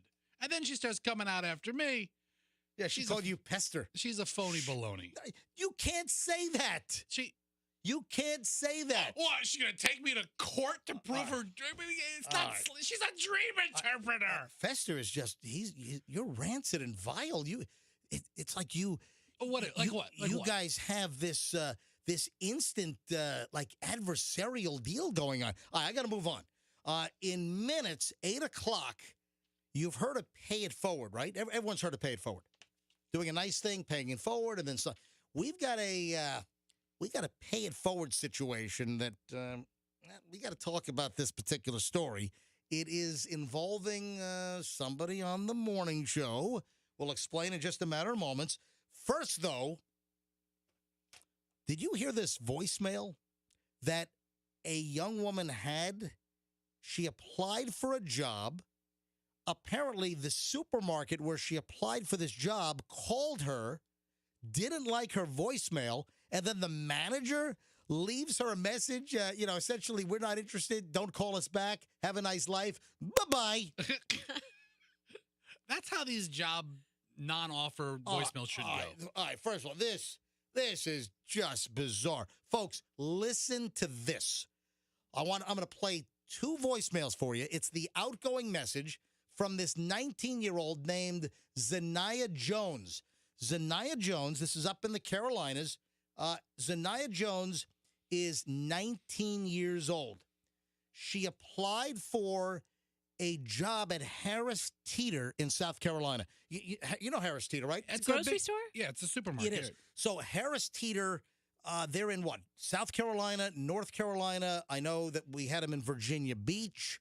It's a supermarket. It's a really nice. It's a nice supermarket. It's kind of a higher end. They do. What would I say? So Harris Teeter may be closer to a Wegmans. Like if you've ever been to Wegmans up in the north, Wegmans is nice.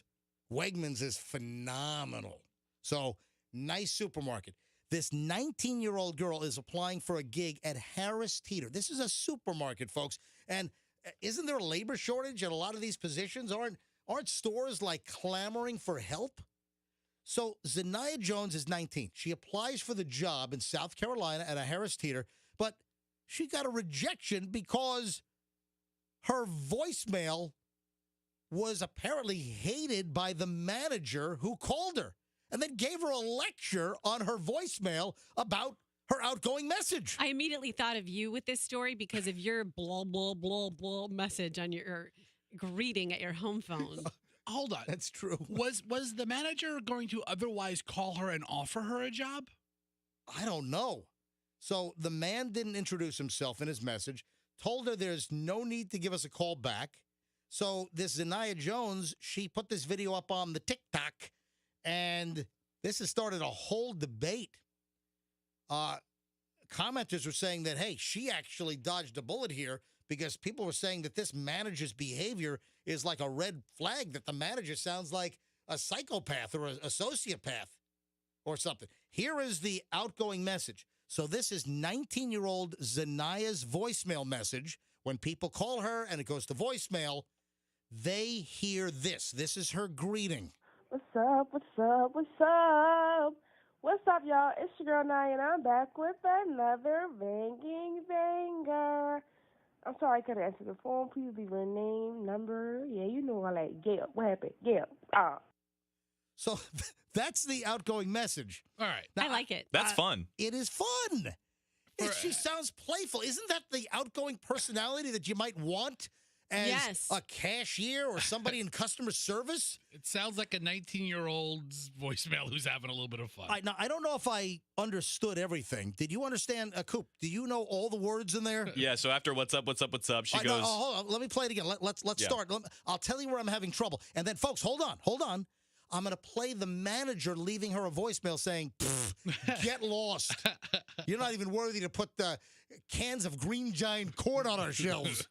You cannot wear the Harris Teeter apron. No, you can't. All right, so here, listen. What's up? What's up? What's up? Oh, and I got that. What's up? What's up? What's up? I got that part, eh? What's up, y'all? It's your girl Naya, and I'm back with another banging banger. All right. What?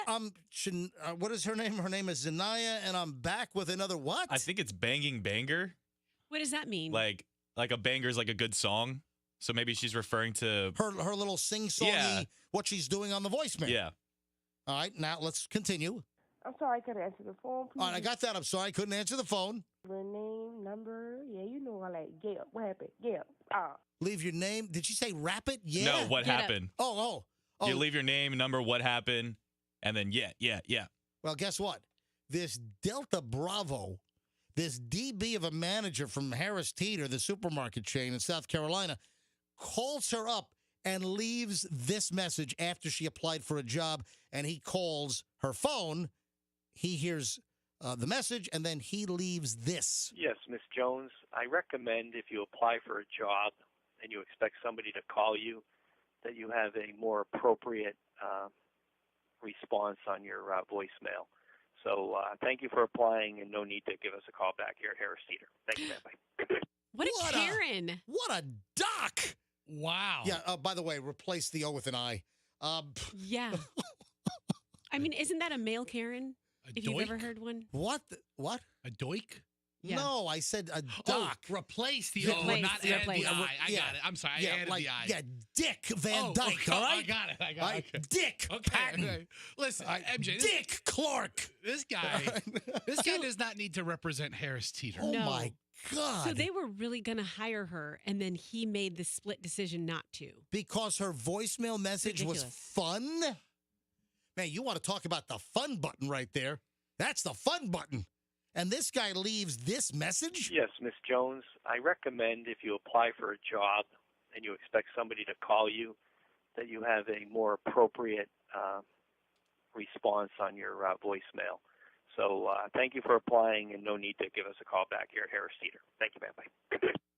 Did you hear the words he emphasized? If you're applying for a job, Wow. you're more appropriate. I don't know that Harris Teeter can be terribly happy with their manager. No. I mean, how could they be this guy might be out of a job. I mean, his voice is very... He's a nerd. His voice is distinguishable. I'm sure it's going to be revealed what store, what manager that is. You know what? We ought to go to phones on this. Tell you what, before we get to the pay it forward deal, let's grab some phone calls on this. Do we have any managers listening? Whatever your line of work is, are you a manager that hires and fires, whether it's retail, whatever it is? Are you a manager? If you had an application in from somebody for a job and you called them up and you got that message, would you think that that was fun and it was a great outgoing, smiley personality? Or would you say, hey, don't bother calling us. You need a more professional. What are your thoughts? If you're a manager, what do you think of what has transpired in this story? 800-990-1047. If you're a manager in any aspect, any business, retail, and you hire and fire, or listen, if you're just in business and you want to comment on that being a potential employee, 800-990-1047. There was no profanity in there. That was just, I hear a bubbly 19-year-old girl is what I hear. Yeah, you have to take everything into consideration. She's a young girl. She's having a little bit of fun. What position is she applying for? She's probably a cashier, a stock person. Creative. I want to grab calls here. So if you're a manager, do you agree with the manager that says, you know what, don't call us back. No need. You ought to have a more professional message. 800-990-1047. Let's go to phones on this. 800-990-1047. I think the guy's just a total psycho. What a sociopath. Yeah. All right, go to phones here. Let me see. How about Jess? Jess is up first in Bradenton. Jess, welcome to the MJ Morning Show. Hi. Hey, MJ. Thanks for having me. I'm actually a hiring manager for a large hotel company, and I thought her message was great. I wanted to tell you, though, that I had a gentleman that we were hiring that had a voicemail that said, I'm sorry you didn't reach me, that I jumped off the Skyway, so please leave a message. And we still were going to hire him, as ominous as his message was, and I actually was worried that he was maybe going to jump off the bridge, but he didn't, but he didn't accept the job either. So I think that manager... Wow. I think that manager needs a little bit more sense of humor. I mean, what a stuck-up, stodgy creep. Absolutely. She sounds like she'd be great in customer service. We would love to have her. Well, I'll tell you what. Just call up to Harris Teeters in South Carolina and see if they have her application lying around. You can send her a message on TikTok. Oh, that's right. She's yeah, you're right. So yeah, her thing's on the TikTok, so you can probably send her a message. Jess, you're exactly the perfect kickoff call. Exactly what I was looking for. But you could tell that her personality is bubbly.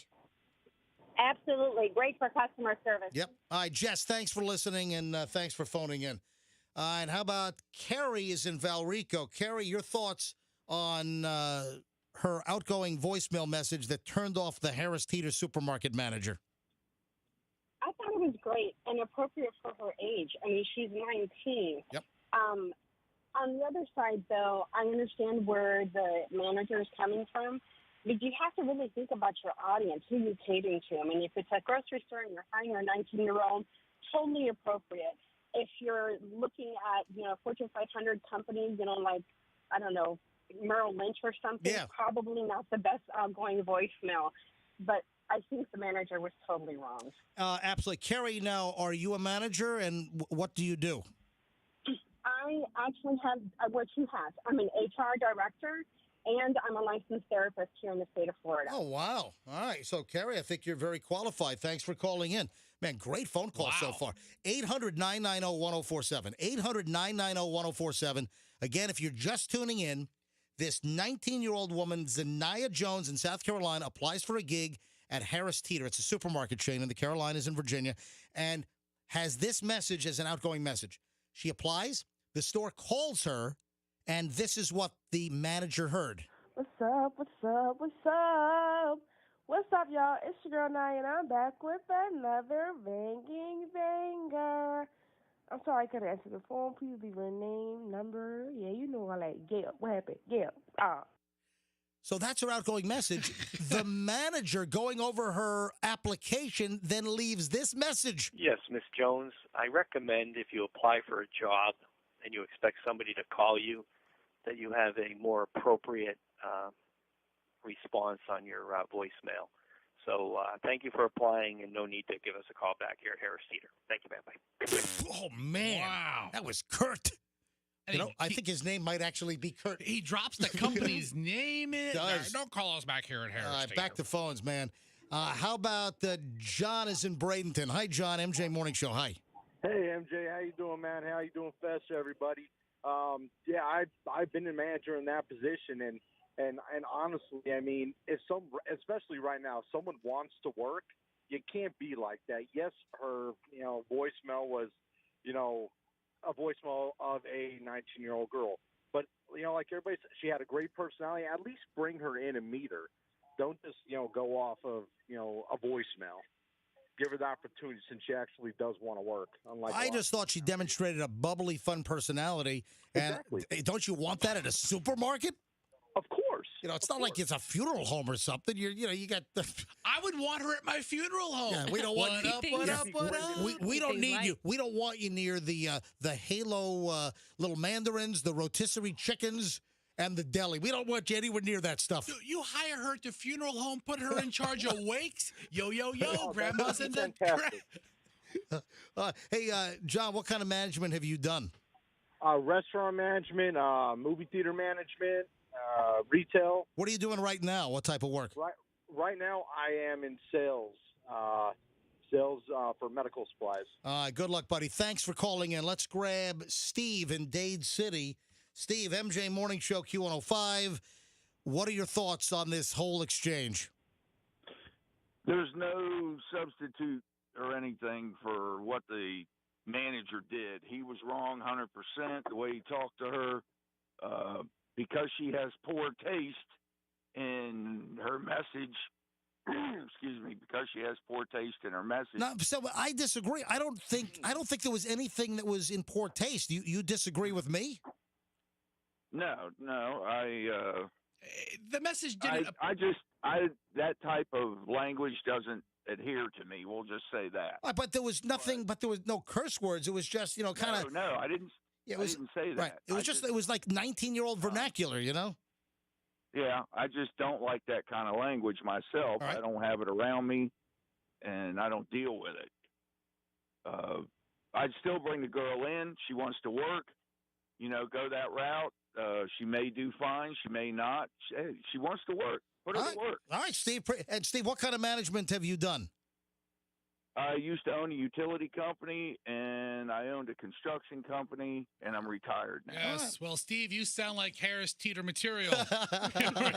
Curmudgeon. Hey, I don't like that language. All right, Fester, now you're insulting Steve now. Am I wrong? First you insult Thundra. Steve, thanks for calling, and thanks for listening. Yeah, thanks for listening, Let me Steve. grab Ashley. Ashley's in St. Pete. Ashley, MJ Morning Show, your thoughts on this bizarre voicemail exchange? Hey, good morning. So I loved it personally. I used to be a movie theater manager for years pre-pandemic, and like 100% of my staff were teenagers. So my favorite employees were always the goofy, outgoing ones. Those are the ones that got customer compliments. So if I had heard that, I would have loved her even more, and she would have had extra bonus points before she came into the interview. Look at that. See, I'm on I'm on her side. I'm on the Ashley side of things. I think she just demonstrated a great personality. You know, what's Ashley, funny? thanks. Yeah. Our callers are more supporting the girl, obviously.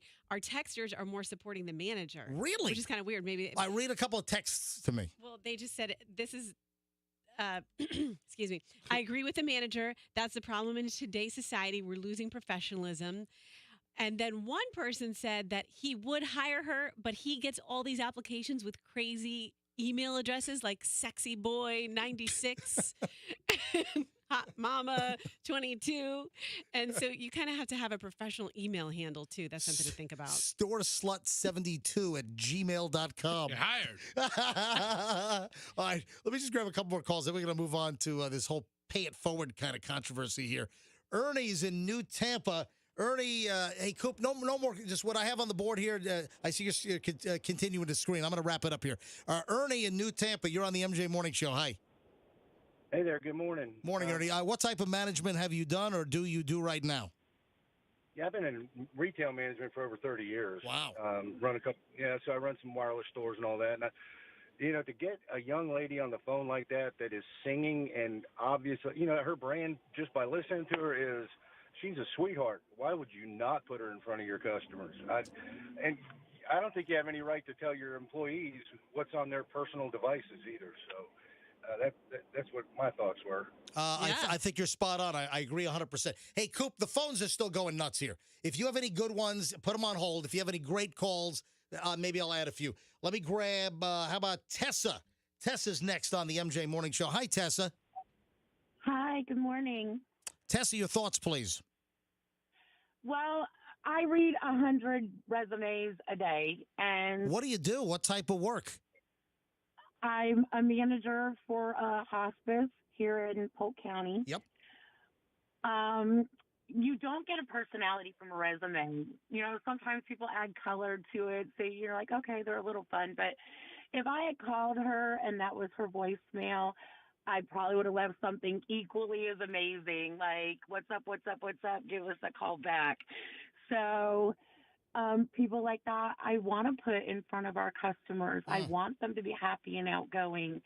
You'd be crazy not to hire her. Yeah, I think you're right, Tessa. I'm on board with you and all the previous callers that are like, man, that is just an outgoing, fun employee. Tessa, thanks. All right, Dave. Coop, I'm going to wrap it up here. So I'm going to take one more, and then we got to move on. We got a little pay it forward situation here. Hello, Dave, MJ Morning Show. You're on. You're in, Land O'Lakes. Hi, welcome.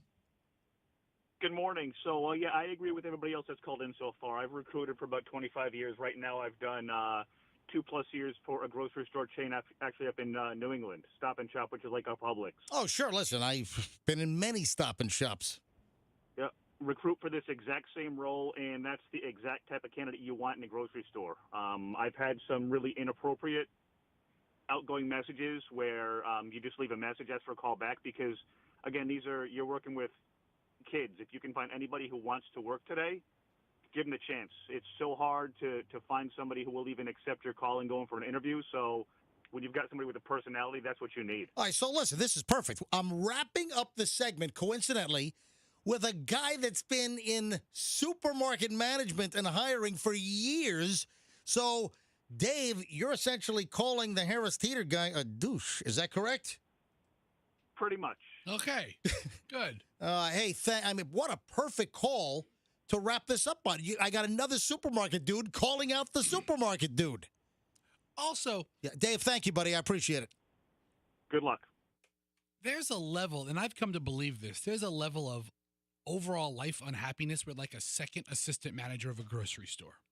Because a run-in that I had with a grocery store manager one time.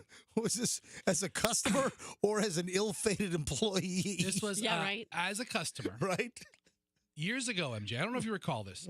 Joey B., a dear friend of mine, one of my closest friends, went to Cash and Carry on Gandy Boulevard. Yeah, right down from our old radio station, right down from the old J-Core, Clear Channel, iHeart. Right. So soon to be demolished and turned to apartments. He and I were living at the Cove on West Shore Boulevard. He goes to the Cash and Carry. He gets Captain Crunch with Crunch Berries. Captain Crunch with Crunch Berries. Mm-hmm. Gotcha. Roger that. Opens up the box, no Crunch Berries. No Crunch Berries. So this is suddenly an epidemic. Oh, did we do this on the air? I'm working at the MJBJ morning show. That's right. Fester, go down to cash and carry. And I was on the cell phone then, right? The old analog cell phone. This was very disturbing. And Joey B was upset. Right. That he bought a box of Captain Crunch with Crunch Berries, and there were no Dingleberries in the box. Right, Crunch Berries. No Crunch Berries. Were they like the reddish? No Crunch Berries in the box. So, Fester, go down there, open up every box of Captain Crunch. Oh, that's right. We said Fester there live on the air. Pour it out on the full floor. Oh, so we have Fester on a cell phone at Cash and Carry. That's they just built a new Publix there. Right. It's right at the corner of Manhattan and Gandhi. Right. And right next door, you got the Scan Design furniture place. They now have like an Orange Theory in there as well. All right. So we send Fester in live on the air. Hey, Fester, go in.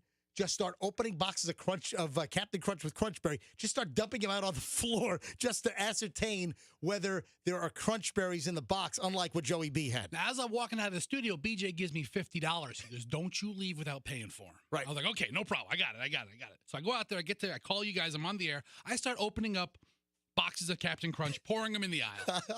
And I opened up about... You imagine you got this large dude.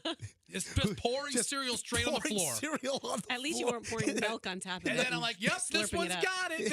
This one has Crunch Berries. Nope, this one has Crunch Berries too. Get another one, Fester. All right, the guys from the meat department are looking. People are gathering around.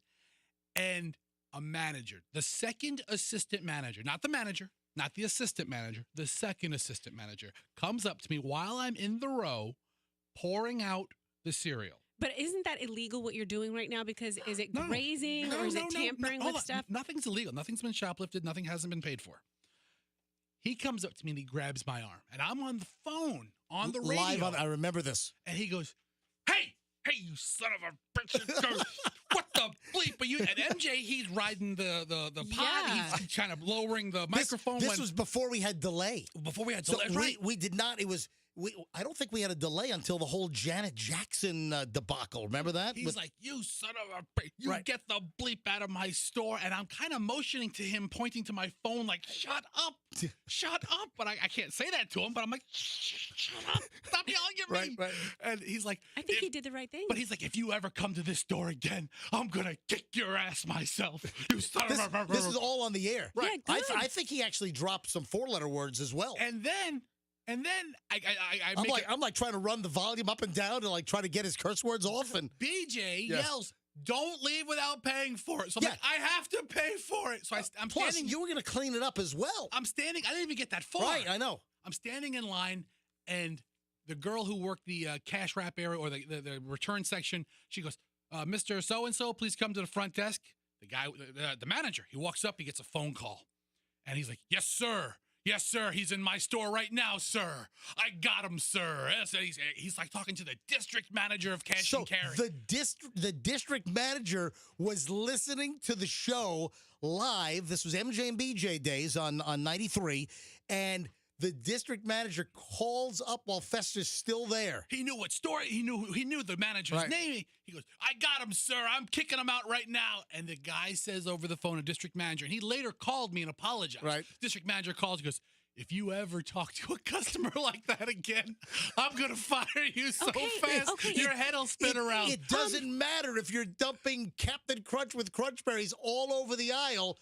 Don't talk to a customer like that. This grizzled guy who aged 10 years in front of me in a couple of seconds, he just looks at me, hangs up the phone, and goes, "Why the hell didn't you tell me we were on the radio?" I'm like, what? I'm like, "Sir, you didn't have to curse at me. I'm sorry." No, I think he did the right thing. You're some lunatic is throwing stuff, is like damaging his store and damaging the products. He doesn't know what you're going to do next. That's not normal shopping behavior. I think you're a terrible customer service representative, Roxanne. Actually, I agree with you, Roxanne.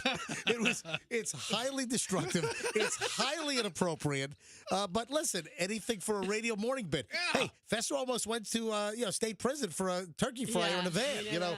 So, anything for the bit. It might have been I heard county. that. I mean, if it was less than a year, it'd been county. Yeah. I'd have gone. I'd made friends. Oh my God. All right, but yes. So I am of the belief that not the manager of the supermarkets, not the assistant managers, but like that those lower rung, the people who have their pictures lower on the wall of pictures of managers, they have some hostility, some anger. Yeah.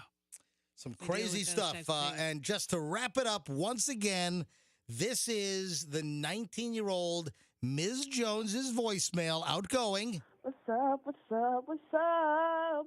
What's up, y'all? It's your girl Naya, and I'm back with another banging banger. I'm sorry I couldn't answer the phone. Please leave a name, number. Yeah, you know all that. Gail, what happened? Gail. So the supermarket store manager at a Harris Teeter in South Carolina is reviewing the application, calls up, gets that outgoing greeting on her cell phone, and leaves this message for her. Yes, Miss Jones, I recommend if you apply for a job and you expect somebody to call you, that you have a more appropriate response on your voicemail. So thank you for applying, and no need to give us a call back here at Harris Teeter. Thank you, bye-bye. And he was calling to hire her. Probably so. That's the kind of employee you want. Outgoing, bubbly, friendly. Yeah. I'd hire her in a minute. I want to be friends with her. In fact, Rox, would you mind if we brought another female in on the show? But all she said was, "What's up? What's up? What's up?" It's the MJ Morning Show. What's up? What's up? We that's it. Let's hire Zanaya Jones from South Carolina. She can come on, but She aside doesn't- from that, you guys know the rules. She doesn't get any Thin Energy endorsements, or she doesn't talk about Open Door, nothing like that. No Gotcha. QC Kinetics. Just what's up? What's up? What's up? All right, we've got a pay it forward situation. Everyone's familiar with pay it forward. Pay it forward is the concept of you do something nice for somebody, then that person is going to then do something nice for someone else, and then it just keeps going. It's a chain reaction of niceness. As Pauly Shore used to say, it's nice to be nice to the nice. He's right. Remember he called us up? He called. He left a voicemail for me, remember? We left a voicemail for him, or we kind of busted No, his chops, I had or- a story. I was on a flight. Okay. I was on an airplane, and I know what it was. We were with Pauly Shore. Hold on a sec. With Pauly Shore, we were busting his chops for something on the radio, and then a flight attendant who lived in Tampa was listening to us, had Pauly Shore on a flight, and then was talking to Pauly Shore about the MJ Morning Show and how they were saying some things about him. So he hunts us down and leaves me a voicemail. Pauly Shore, I got to try to dig that up. See if that's, Festus, see if that is anywhere. All right, so pay it forward. You do something nice for somebody, hopefully it starts, chain reacting down the line, and you pay it forward. People are just doing nice things in a continuous forward loop. And, well, Rox, you got somebody very close to you that just kind of puts the brakes on this concept? Yes, she does. My sister. So my younger sister, she's very, very bright. Is this the one that you told me is a sociopath? No, I would never say that about. You did. Is she medicated? You told me. Is this the one with the good No. sense of direction, married Yes, to the this guy is- with 9 toes? Exactly. I'm Yes, kidding. that's her. Roxanne did not tell me she's a medicated sociopath. All right, go ahead. Well, she shares a birthday just about with you, so projection. Oh, okay. Okay, so she is very brilliant, and also she's right like 99% of the time, and then that 1% that she's wrong, she's still going to argue with you What and is explain. she a to you. rocket scientist? She's actually a biostatistician. She's a statistician consultant. Sounds awful. And that sounds like some exciting work. Right. So she's like, Sounds like she I'm used- ready to get out of bed every day to do that. She used to work I- for the CDC. What? She used to work for the CDC. Oh, really? She was in Atlanta. Yeah. And so, anyways, she's Is she telling me, smart like that Jeopardy host? Who's the actress that's now the Jeopardy host sometimes? Mayim Bialik? Mayim B. What was her show? Bloom Blossom. Blossom, yeah. She started on Blossom, then she was on Big Bang Theory. Yeah, but then she actually got a degree, and she is a neuroscientist Yeah. or something.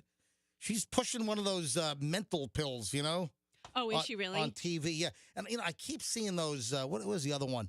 What is the one with jellyfish? What is that? Oh, they make you really smart and No, focused? yeah, Prevagen. Okay. Yeah, don't I've get me. heard of that. Don't get me. Well, they run. I have too. They run commercials all the time. I've heard of that. Yeah, I watch TV every day. But that Prevagen, folks, if you look up Prevagen, the FDA says like it's fraudulent. Like there's no scientific evidence whatsoever that this pill is going to make you focused. Fester, if you go ahead, type in Prevagen lawsuit. Just type in Prevagen lawsuits. All right. So tell me about your sister. Okay, so the other day she was telling me how someone they bought her coffee at Starbucks, and they did the pay it forward thing. And I was like, oh, Ange, that's so nice. All right. So your sister's name is Ange? Angela. Angela. Yes. Yeah, Coop. Ange is actually on line 11. If we want to bring her into the conversation, she called in. Yeah. She listens every day. Hello, Angela. I hope you didn't hear me call you a sociopath. Angela? You okay? Hello. Hi there. You're not a sociopath, are you? No, not in the slightest. All right, very good. All right, so, well, thanks for calling. One. No. Oh, you were married to one. All right, so Ange or Angela, this is Roxanne's sister calling in. So let me get this straight. You're at Starbucks and somebody buys your drink? Wait, it was more than my drink. So I go through after dropping the kids off at school, and I get egg bites. I mean, I had 3 orders of egg bites and a coffee for me. And you had Daviana in the car with you? I did. I had both. I had my little one and Rox's little one, and it happened to be my birthday. It was the 25th, the day after yours, MJ, and it was my birthday. And they said the people in front paid for your order, and I was like, "Oh, that's awesome." They're like, "But what did you get?" And I was like, "A matcha tea latte, egg." But I sat there for a longer time than usual. They couldn't figure out what I had ordered, and then I just kind of, got a little sidetracked, and then I just drove off happy. It was my birthday, and I didn't pay it forward behind me. But I have my defenses. I had just read an article that the Starbucks workers hate pay it forward because it confuses everything. And I was like, yep, it sure confused everything. What? So Starbucks employees hate pay it forward? I had just read an article of a former employee that said, I can't say it, current employees can't say it. I worked there for 7 years. We hate it. It makes I've got the article in front of me. Pay it forward is extremely annoying and makes everything confusing. It makes it easy to hand out the wrong drinks and just sucks. And wow. So Starbucks folks are anti-pay it forward? But they can't say it publicly. Yeah, I understand how it ruins their accounting, right? Because you're responsible for somebody paid for your meal, and you have to pay for the person next to you's meal, right? And then they just paid for mine, so now it's out of their system, and then they go, I don't even know what you ordered. Because in the drive-thru, you went through the drive-thru, right, Angela? Yep. Okay, yep. or Ange. So what they do is they write down on your cup, they differentiate the orders by what kind of car you drive and the color. So if they don't know who's behind you or what kind of car you drive, then they're like, who is that? Who is this for? But then, Ange, you also told me that it's not really a gift of paying it forward if you're paying for the person behind you. True, right? So the only people that really win in that scenario is the last person that goes through the line the day that gets it. So only one person did something nice, that very front car who paid for 2 orders, theirs and the one behind them. Otherwise, we're all just paying for orders. Yeah. What control do you have over what the person behind you orders? But wait a sec. The pay it forward doesn't have to happen at that exact spot. You can do something later in the day or the next day to pay it forward. See, the way Roxanne pointed this at me was that you were the subject of a nice deed and somebody did something nice and paid for you, and that you just halted. You just stopped it, and you're like, I'm not paying anything forward. Well, it was my birthday, and I thought, this is fantastic. And then I took my order and left. All right. So this doesn't quite qualify as a pay it forward event. This is where it's like a pay it chain, MJ, where customer number 1 pays for themselves and customer number 2 pays for 3 pays for 4. And I've seen stories where Starbucks have had it happen all day for like 8 hours. People were into it and they were doing it for the next person. You know when else they do it? They do it at toll booths too. Okay, so I'll go through a toll booth. Oh, they just paid for you in front. Okay, fine. I'll pay for the person behind me. Which I think pay it forward is nice. It is a nice thing to do. It puts smiles on people's faces. And I don't know, it just sounds like, Ange, you're kind of grinchy, I did it one time at a McDonald's. I did it for the people behind me. All right, I don't know if I'm not a total Grinch on that. MJ Grinch. But after reading this article, I'm like, it really doesn't benefit anybody except for that last car of the day. So is it really a good thing to keep promoting? Right. Is Grinch the right word? Isn't she more of a curmudgeon? This is kind of Grinchy curmudgeon-y. It is. Yeah. Yeah. Just halt it. Stop. Pay it forward. Be nice to somebody. No. Are you like nine? Are you like 85 years old, Ange? It's like a really ornery old person ready to kick the bucket.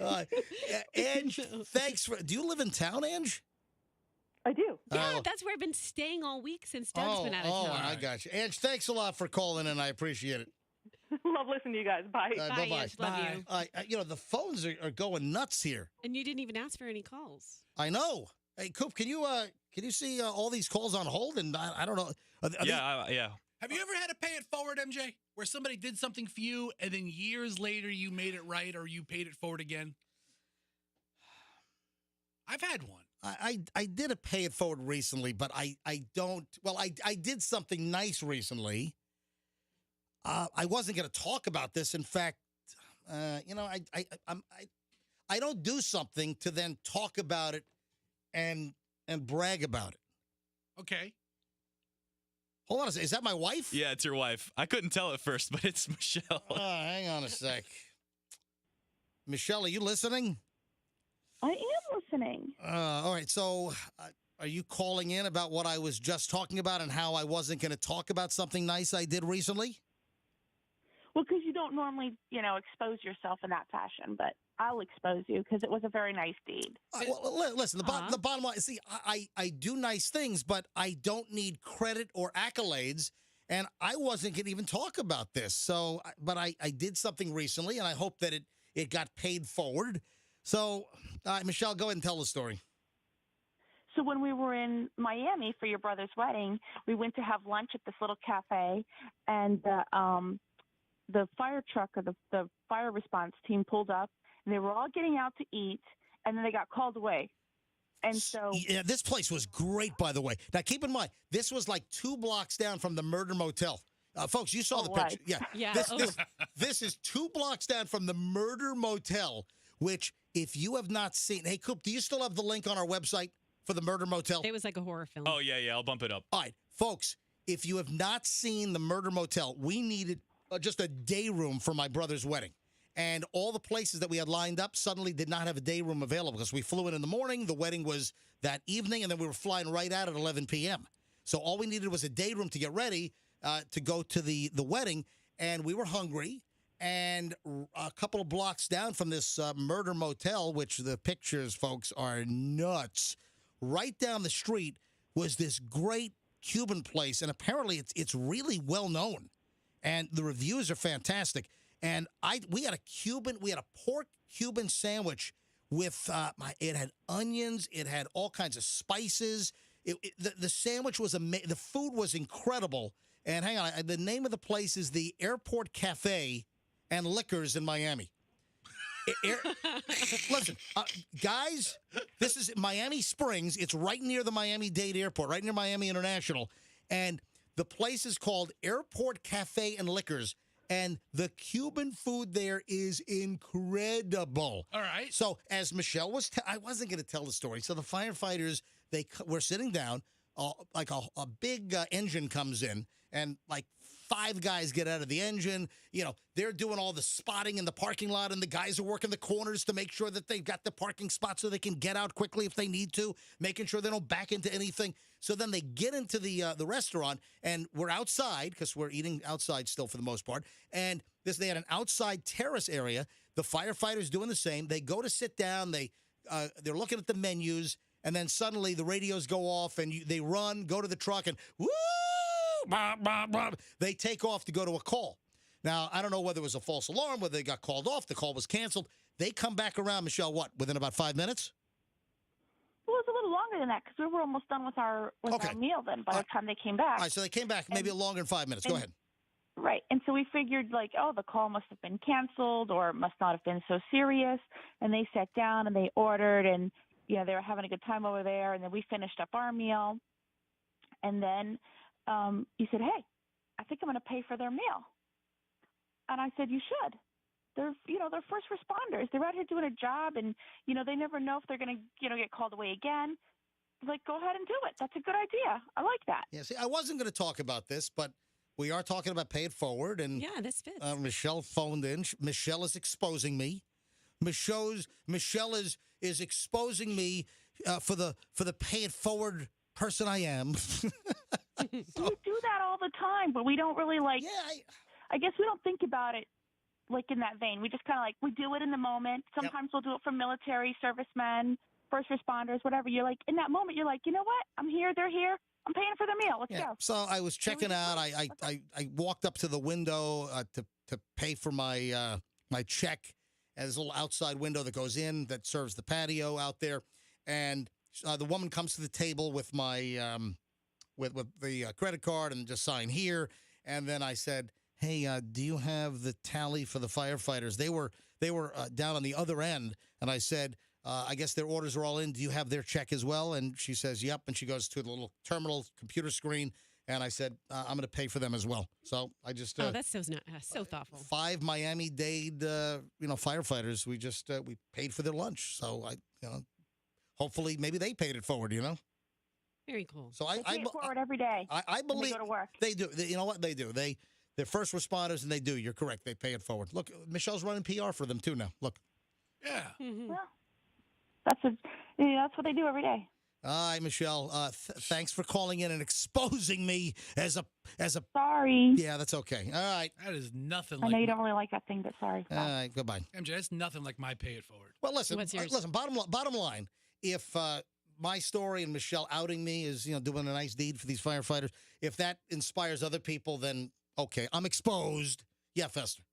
Corner of Park Boulevard and 66th Street in Pinellas County. Oh no. I'm at a stoplight. Oh, no. Light turns. I thought the light turned green. I guess it didn't. I rear-end the guy in front of me. Wait a minute. You're at a traffic light, car in front of you? The car stays still. It was still red. I shouldn't have gone.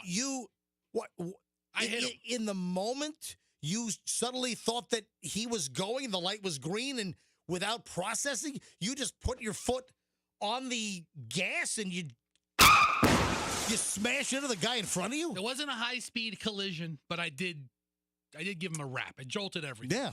Well, when was that? How long ago was this? Back when I owned that 1988 Dodge Aries. Oh, my God. That clunker. All right, go ahead. I hit him with the Aries. I put it in park. Old man comes out. Old craggly man. We're standing there. We're standing there in the median. He's looking at his truck, looks at my Aries, and he says, all right, now, listen to me, son. I'm going to let you go. But someday, some person's going to rear end you. He put a hex on you. And you got to let them go.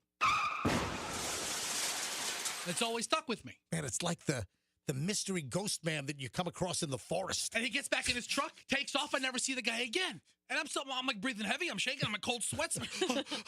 How much damage did you do to his truck? Nothing. He hit his big chrome bumper. He drove a big pick-em-up truck. All right, so there was nothing wrong? No, he came out, looked, no damage to his truck. He could have done the whole, my neck, This guy could have put me together. Man. He really could have. Okay.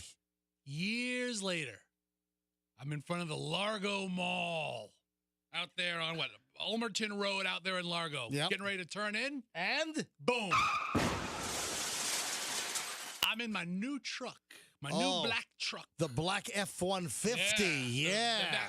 And a young kid. Was that the one that you crashed through the YMCA? Yeah, I eventually hit that one, wrapped that one around a tree. Yeah.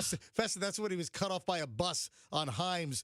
And Fester was veered off into the YMCA parking lot on Himes in South Tampa and drove over all of those little stumps, those little like telephone pole like marker stumps in the parking lot, and then smashed head on into a tree in the YMCA in South Tampa. All right, go ahead. So I had a ball hitch on the back of my truck. Oh yeah, and a kid rear ends me. Yeah, and it goes through his grill.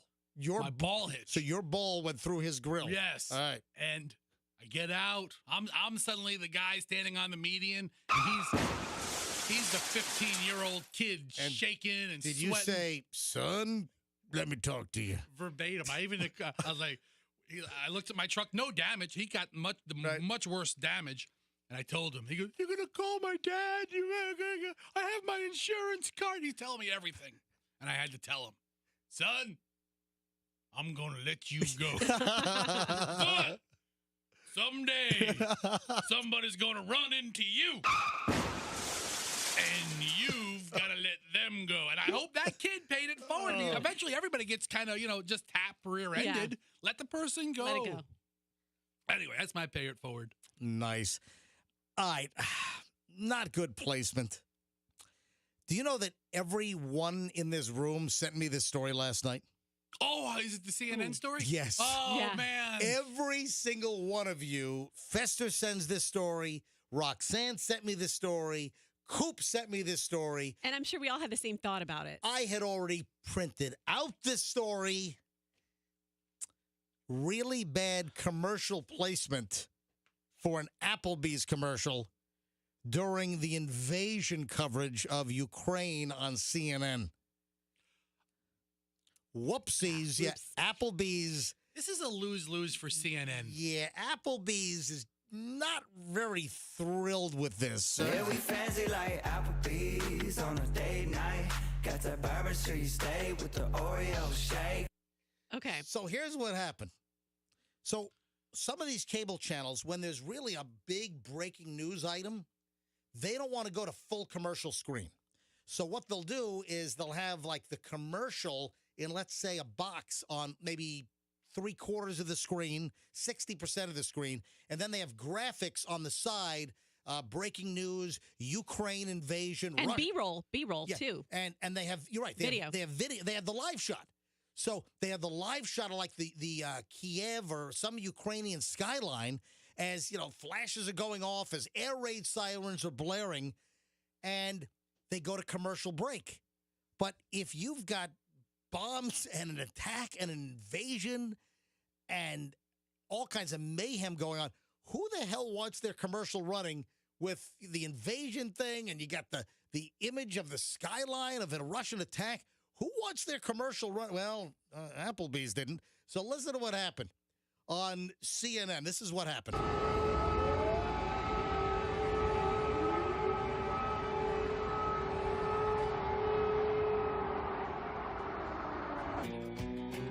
And a little bit of chicken fried. Cold beer on Friday night. A pair of jeans that fit just right. You know what? This whole thing just encapsulates the most negative image of an American sitting there watching another country at war and sitting back drinking beer in a cowboy hat and singing some cowboy and boom, tunes. Zach Brown Band. Yeah. Is that who that is? Yeah. Hey, Coop, bring up the longer version. Okay. Yeah, bring up the actual video so you can hear the anchors, talking. It's it's a dismal scene. So the horn, the air raid siren that you hear, the Yeah. camera is slowly panning over this gray city in the Ukraine. Yeah. I mean, your heart goes out to these people. They're under attack. The fear that they must be feeling, and then Applebee's. Right to some country jingle selling Applebee's. What was it? Chicken fries? What were they? And a little bit of chicken fried. Cold beer on a Friday night. That's a, Okay. There's a dessert picture in there. Oh my God! All right, Fester, you got the. This is I have a 30-second version, Coop. Yeah, but it's probably half and half. Yeah, but the quality's not great. So, Coop, do you have the whole thing ready? Do you have it?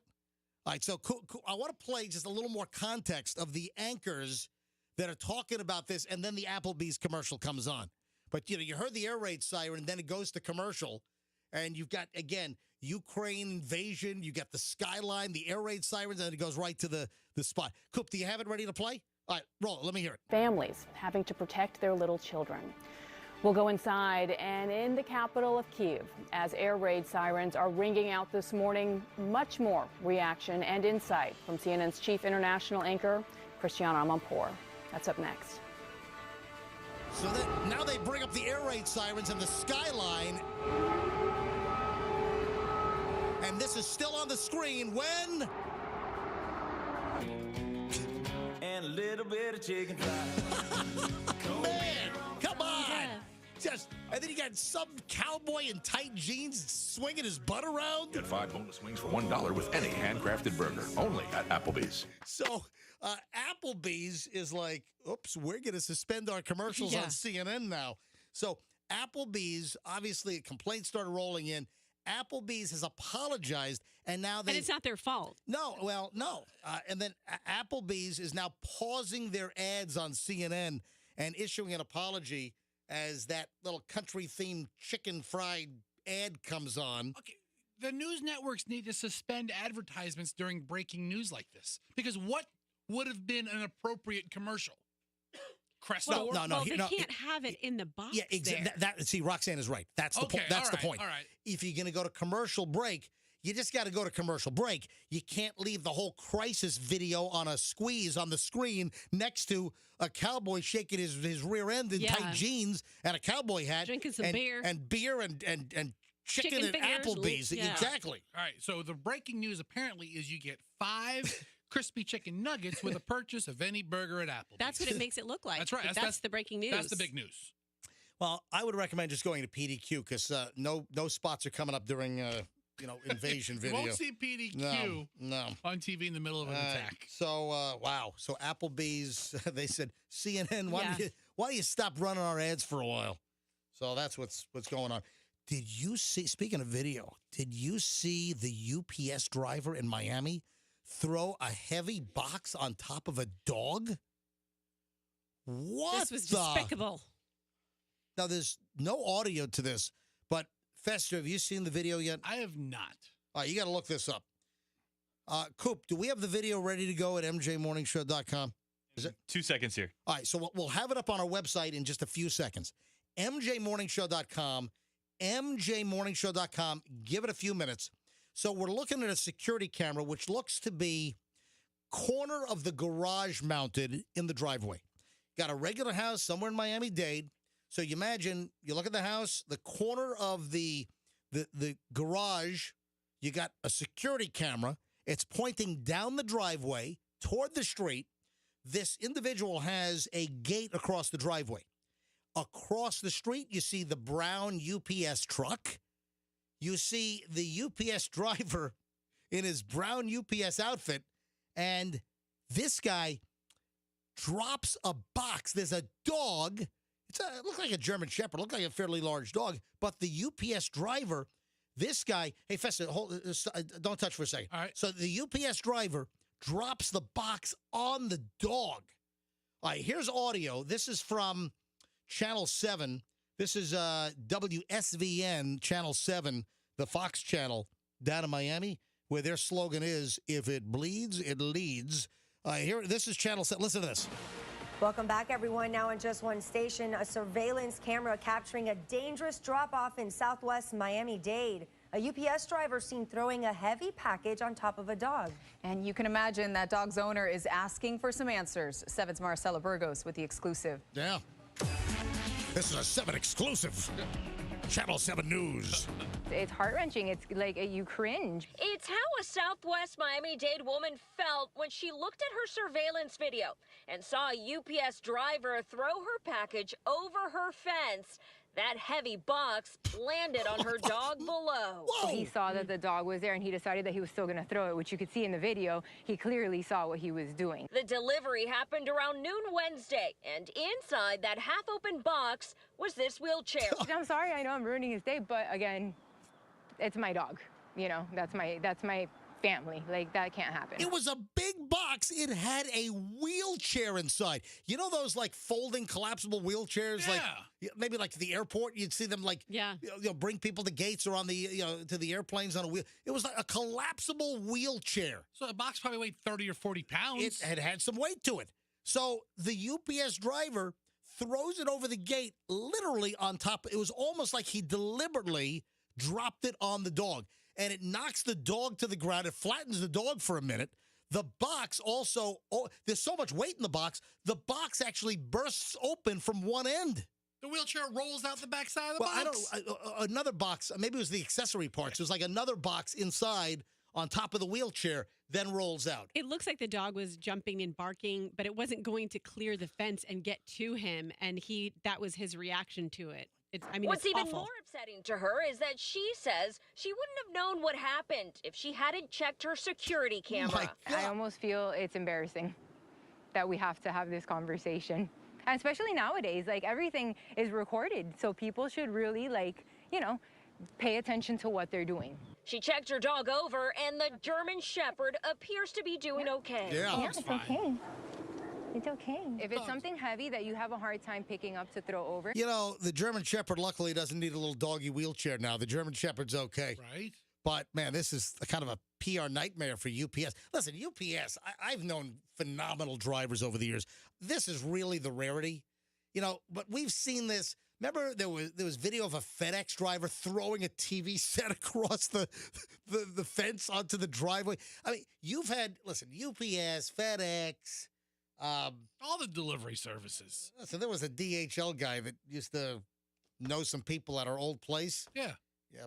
By the way, boxes fell off that DHL truck all the time. A lot of packages didn't make it to the. That's enough said there. That's a while ago. I think the statute of limitations run out. But listen, most of these drivers are great. Like my UPS driver is Bobby. Bobby is like a 30-year UPS guy. Guy's the best. So like our UPS guy is just top notch. I couldn't ask for a better UPS dude. So your dog, Scout and Gatsby? Gatsby, yeah. They're barking, right? Because we're fenced off. I've got a gate at my house. Okay, so they're barking up against the gate. Do they bark at Bobby? You know what? We don't have the dogs up front much. The dogs are pretty much, they're in the backyard. No. Yeah. Let's say you become front yard dog people. Yep. Barking at Bobby. And you order a new safe. I got a Liberty safe coming. And Bobby manages to get it up. Yeah. Bobby's lifted a 700-pound safe. And he shot puts it on the dog. Maybe it's a wine cooler. Bobby's not doing that. Nope. I've got the best UPS driver, I think, in the Tampa Bay area. Yeah. UPS do. But this is a problem. UPS apparently is apologizing. They said the driver's now off the street. So I don't know if it's like a suspension, whether they're going to fire the driver, but the video does not look good.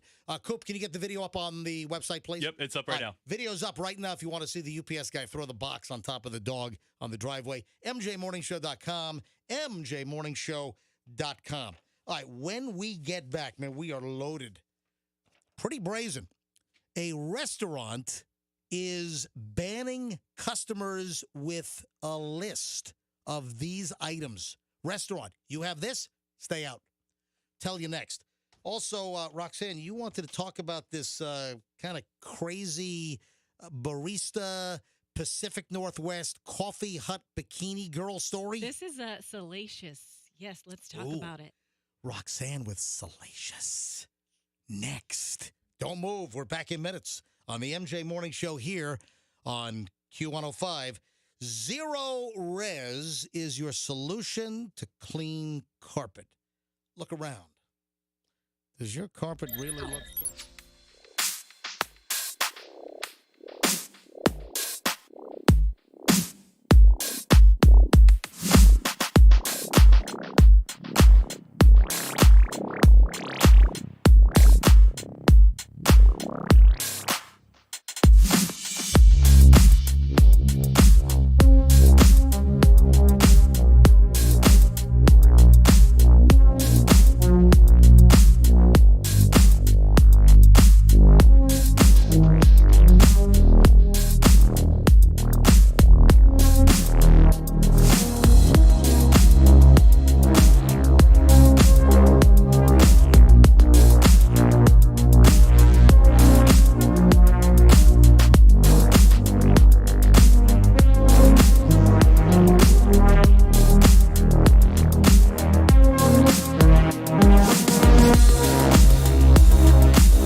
Roxanne and Fester. Froggy's back on Monday. MJ here along with Coop, our producer. If you'd like to set your clock, time at the tone, exactly 9 o'clock.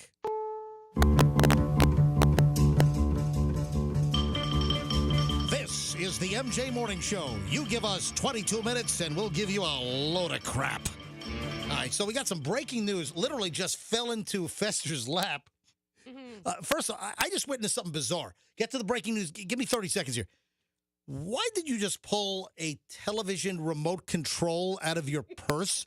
So this is a minute and a half ago. It's in the middle of the flock of seagulls, and Roxanne has this quizzical, puzzled look on her face, and she's staring at something, and I couldn't see it because the computer monitor is blocking me because the line of sight. This is. You know what? It's like they said, what is the worst studio design that we can come up with for a big ensemble morning show?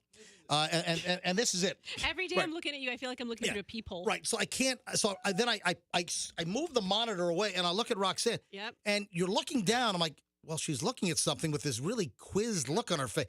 And Roxanne pulls a TV remote out of her purse. Is that a Roku?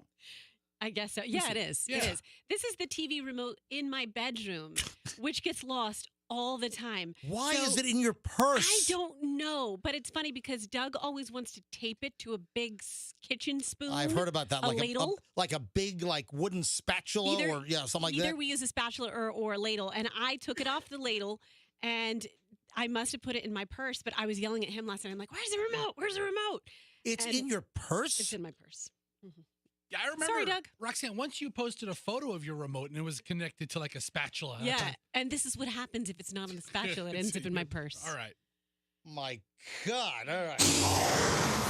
All right, we have a little bit of breaking news here. Fester, you have a listener on hold? Yes, named Steve. All right, folks, you got the MJ Morning Show here on Q105. Steve's on hold, and Steve knows your personal cell number because Froggy gives it out. Froggy blurts out Fester's cell number all the time, and Fester's he has regular listeners now by the hundreds that just text Fester. And Steve is one of these individuals. Steve, welcome to the MJ Morning Show. Hi. Good morning, sir. How you doing? Doing well, Steve. So you texted Fester a picture that you just took a few minutes ago. Something bizarre has happened, and this is in Tampa, correct? Correct, in Tampa. Where in Tampa did this occur? Give me a geographic location. Armenia and Linebaugh. I know the area. Armenia and Linebaugh. And is there a landmark business? What is there? Gino's Italian Restaurant. Okay. Oh, I've been there before. It's a good place. Gino's Italian Restaurant in Tampa. And, sir, what did you spot? Is this in their parking lot? Where was this? This was behind Gino's next to a cell tower. I pulled out of my shop, and I looked to the left, and I saw this mug shot. So I wanted to send it to Fester. You have a mug shot of sorts. It's on your phone, MJ. I just sent you a text with both photos. All right, hang on a minute. I got a text from Fester. All right, I see the back parking lot. There, let me zoom in. There's a U-Haul truck in front of the Oh my God! Holy! So wait a minute. Let me see. In the look. Okay, All right. That's too much. I'm showing Roxanne the picture as well. Back it up. Back it up. So there's a Zoom out. There's a U-Haul truck behind Gino's Italian Restaurant. There is a black car. Looks like the driver's door is open. There is a guy bent over on the front of the hood on the left side of the car. This guy is hunched over the left front quarter panel over the front left tire. His pants are down around his thighs, jeans, underwear down, and this guy is he's in a 45 degree. What was that? He's hunched over the like a 90 degree. This guy's like a 90-degree deal going on. He's bent over the car, and his bare butt, is just staring me in the face. All right, Steve, do you have any idea what's going on here? I have a good feeling because the beer bottle in the trunk of the car. I feel like he got up his pee-pee and passed out. Oh, my God. You think the guy was liquored up and passed out. See the beer bottle at the end of on the back trunk of the car? Oh yeah. And then there's Okay, so wait, he was trying to pee? He might have been trying to relieve himself. Hey, fellas, you think he fell asleep with his pants down? I think he probably just passed out because when the paramedics woke him up, his whole right side of his face was all red where he's been there for a while. Oh my God! So you watched the whole thing. And who called paramedic? Did you call 911? No, the pet store right up in front called the 911. Oh, a pet store called 911. Yeah. Hello. You know what was that call like? You know, they pick up the phone. They call 911 and. I have no idea. 911. What's your emergency? Yes. I'm behind Gino's Italian restaurant, and there's a guy bent over, asleep, passed out on the hood of a black car, and his butt is just hanging out, pants are down at his thighs, and total crackage going on.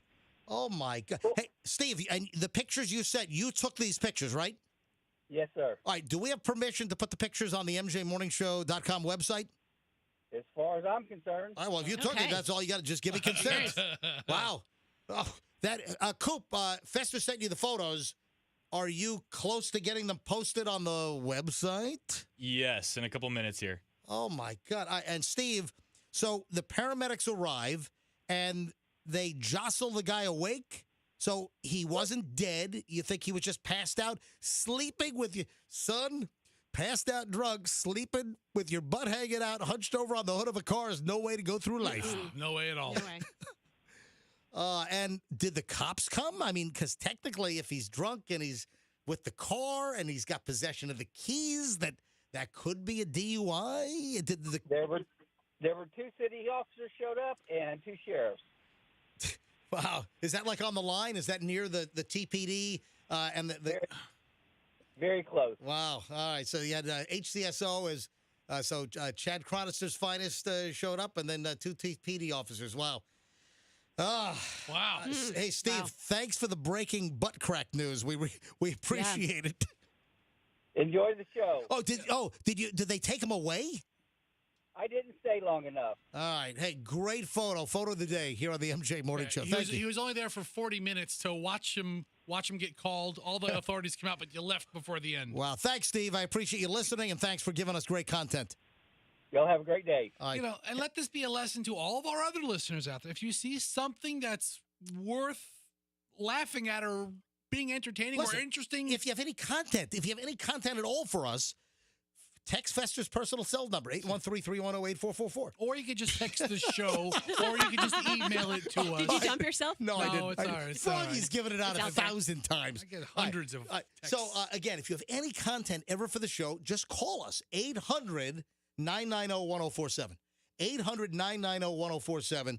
Or, of course, you can email me. My personal MJ email is mj@mjmorningshow.com. That's mj@mjmorningshow.com. And, of course, it's Roxanne, it's Fester, it's Froggy. All have the same thing, @mjmorningshow.com. Man, now I want to go to Gino's. Man. It looks good. Everything. I've been there before. Everything there is good. What if it was like a chef? The view. Was it the... Don't be the chef. I don't think so. But Fester gives a thumbs up.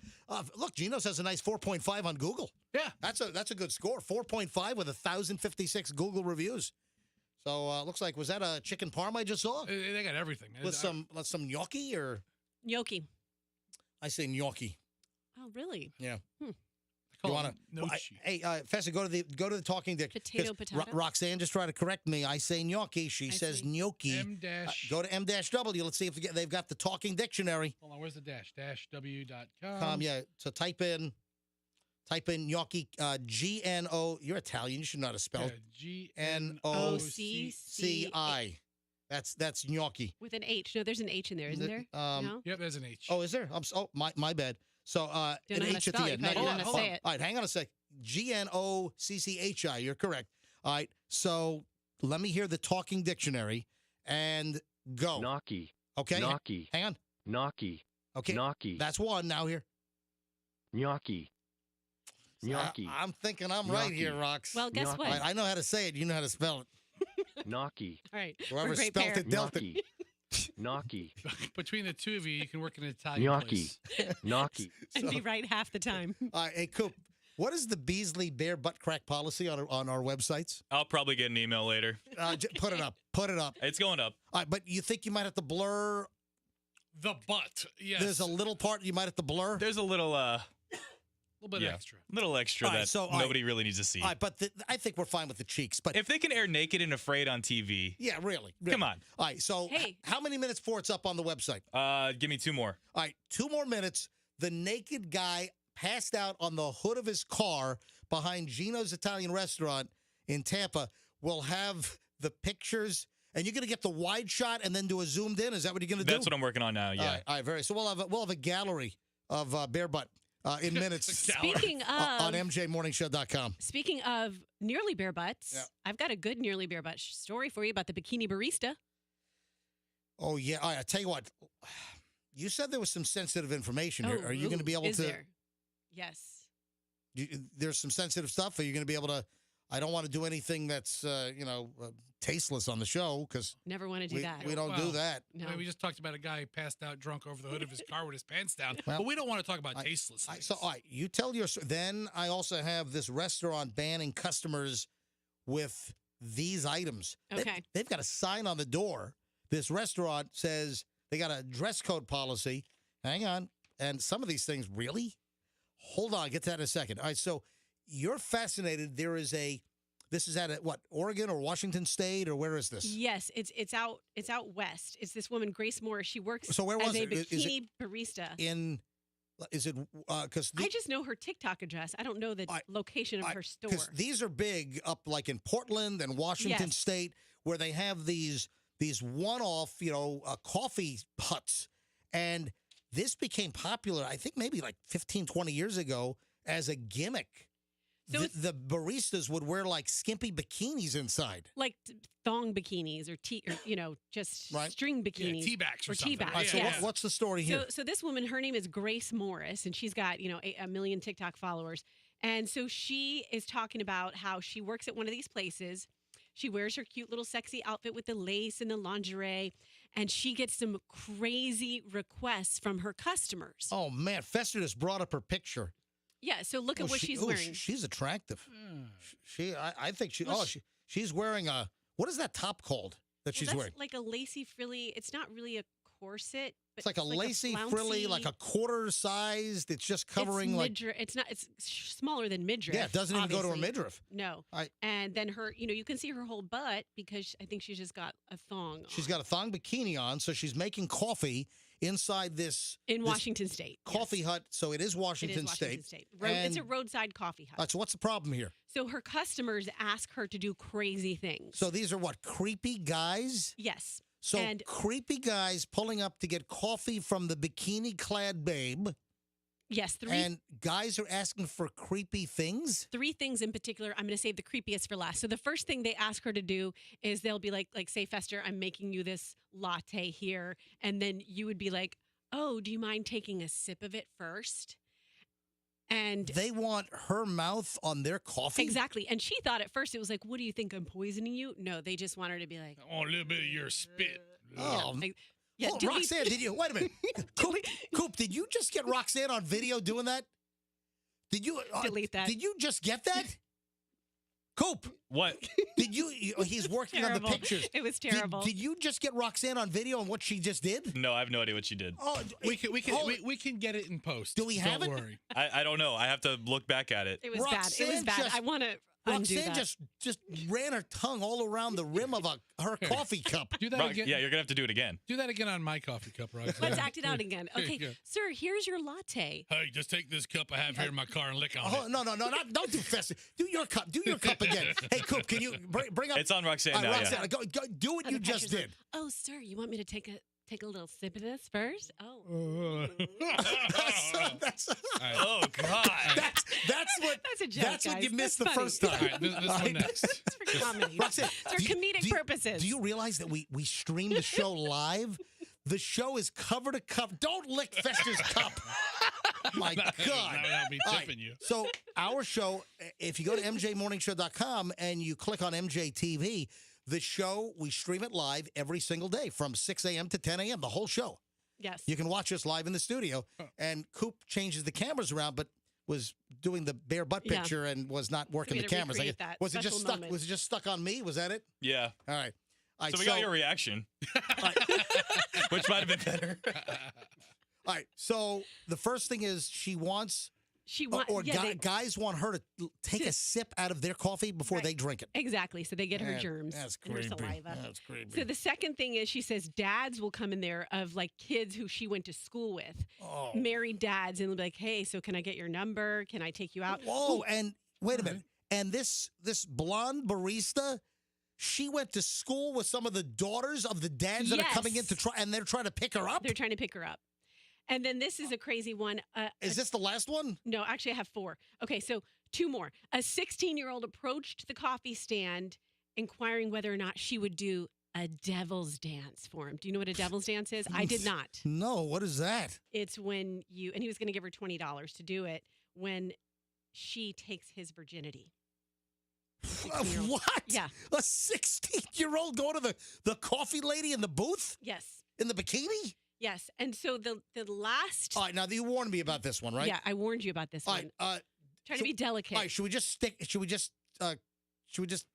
stop here? Should we stop here? You got to read. You got to read the last one. I mean, we already got the salacious cup licking, mug licking. I don't know. You want to hear it? You want to hear it? Well, my finger's on the dump button. Okay.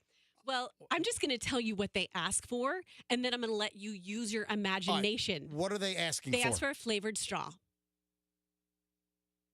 So some guys pull up and ask for a flavored straw. Mm-hmm. Mm-hmm. Well, I know that there are straws that are sometimes made out of like cookies or out of confectionery material. That's not what they're talking about. No, they want Hold her on, you to. Fester, you know what she's talking He about? figured it out. Oh, I have a pretty good idea. No. Yes. Oh. Yes. I don't know if I know. They want a flavored straw? Yes. All right, Fester, you keep your mouth shut. Roxanne, you're the one that brought this. All right, so Rox. Let's put it this way. My finger's on the dump button. Let's put it this way. When we all go to a coffee place, we get unflavored straws, just the plain old straw. So these customers would prefer that the straw be put somewhere before it is put in their cup. Yes. Okay. They want Whoa, no. Yeah. All right, I guess that was clean enough for broadcast. Right. You got to be kidding me. I'm not kidding. They want the person in the Fester, bikini. you can open your mouth. Okay, they want the person in the bikini. No, don't say it. No, you're over. Stop. You're done. You're done. You're done. Stop. Just stop. I'm moving on. We got the point. We got the point. I don't want to hear anything else out of your mouth. We get it. Where's this place again? Washington State. That's where all the family trip. That's where all the bikini-clad barristers or baristas are. You sure you can't lick my cup? All right. During the break, I promise. Listen, this is a little ridiculous here. There's a restaurant that has. It's in Sydney, Australia. Now, I typically don't do these foreign stories because there's plenty of dopey stuff here in America.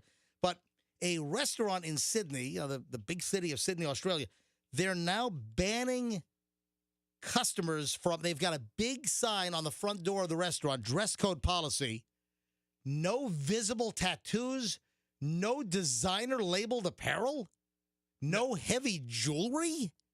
So wait a minute, you can't have any visible tats? You can't have a tat on your arm? You can't have any designer labeled apparel? Does that mean like walk in with a shirt that has like a big brand name on it? Oh my God, that's every middle-aged European. Yeah. No heavy jewelry? Oh, that's funny. What the hell?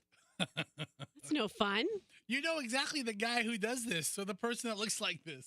Restaurant is called Bedouin, and it is in the Double Bay area of Sydney, and guests have to abide by these brand new rules. Can't show a tattoo on your arm in the place. All right, have you guys heard back from the PR folks at Legoland yet? No. So as of this morning, this is strange. I mean, I'm sure they're very busy. Oh, are we on? Come on, the MJ Morning Show can't be on the Legoland Peppa Pig bad boy Do list. a family show, for goodness sake. I mean, yeah, really. So, Peppa Pig. So obviously, Peppa Pig and the whole new Peppa Pig world, or whatever they call it, at Legoland just opened up. What? Yesterday. So Thursday, yesterday. And Rox, you've got Peppa Pig aged kids. Yeah, they love Peppa. You got a 2.5-year-old. You got a 4.5-year-old. They love They live for Peppa Pig. They do. That's all on in our house all the time. And then Fester, your little boy Hudson loves Peppa Pig. Loves Peppa Pig. I kind of have a relationship going on with Mommy Pig right now. She's kind of seductively hot in that way. So we didn't get the official formal invite for the media day and the grand opening or anything? Well, according to the Legoland website, the only way to contact their press or media department is through an email, which Roxanne and I sent a couple days ago. We haven't heard back yet. Nothing. I mean, I know they're very busy. I like Legoland. I took my kids there numerous times when they were younger. Yeah. We had a great time at Legoland, but I wonder if they're just overwhelmed. But so you've asked, hey, can we get some media? What do you ask for actually? Well, the key way to ask for free tickets is to ask if there's any media availability. Gotcha. You can't just say, hey, can we get some free tickets to Legoland? You can't just say that. Because then we sound like cheapskates. Well, but we've certainly given them $1 jillion worth of advertisement for nothing. But no, we got spring break coming up, and I'll tell you, whether I get media passes or not, we are headed to Legoland for spring break. Fantastic. All right. Well, listen, I'm sure they're just jammed up. Because listen, I always had a good relationship with Legoland. I like Legoland a lot. All right, MJ Morning Show here on Q105. So let me know if Peppa Pig gets back to you, all right? Pictures are up, by the way, of the guy with his pants down. So you can enjoy that at mjmorningshow.com. All right, folks, mjmorningshow.com. A guy passed out with his pants down, bending over a car. He's asleep. He's passed out. Butt is hanging out. Happened in Tampa this morning near Linebaugh and Armenia behind Gino's Italian restaurant. And a listener sent us the pictures. Go take a look. mjmorningshow.com. Crazy stuff, folks. Breaking butt crack news here on the on the MJ Morning Show. mjmorningshow.com. You can check it out. All right, we got our final segment next. Final chunk of the MJ Morning Show in minutes, and it's a lot. It is best segment of the day coming up next. So don't move as we wrap up the weekend minutes. You know what? I have a plan for you. You know, we've talked about a lot today. We talked about various restaurants. You know, we talked about the Applebee's problem over on CNN. Talked about a whole lot Got today. this place that says, hey, no tattoos or designer clothing in their restaurant. Listen, you're not going to have that problem at PDQ. If you've got a tattoo on your arm, you're welcome to enjoy the best crispy chicken sandwich in America. All right? So, hey, how about PDQ for lunch today? How about PDQ later tonight with the family for dinner? The crispy chicken sandwiches, the tender.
Here, and Michelle texted me awful.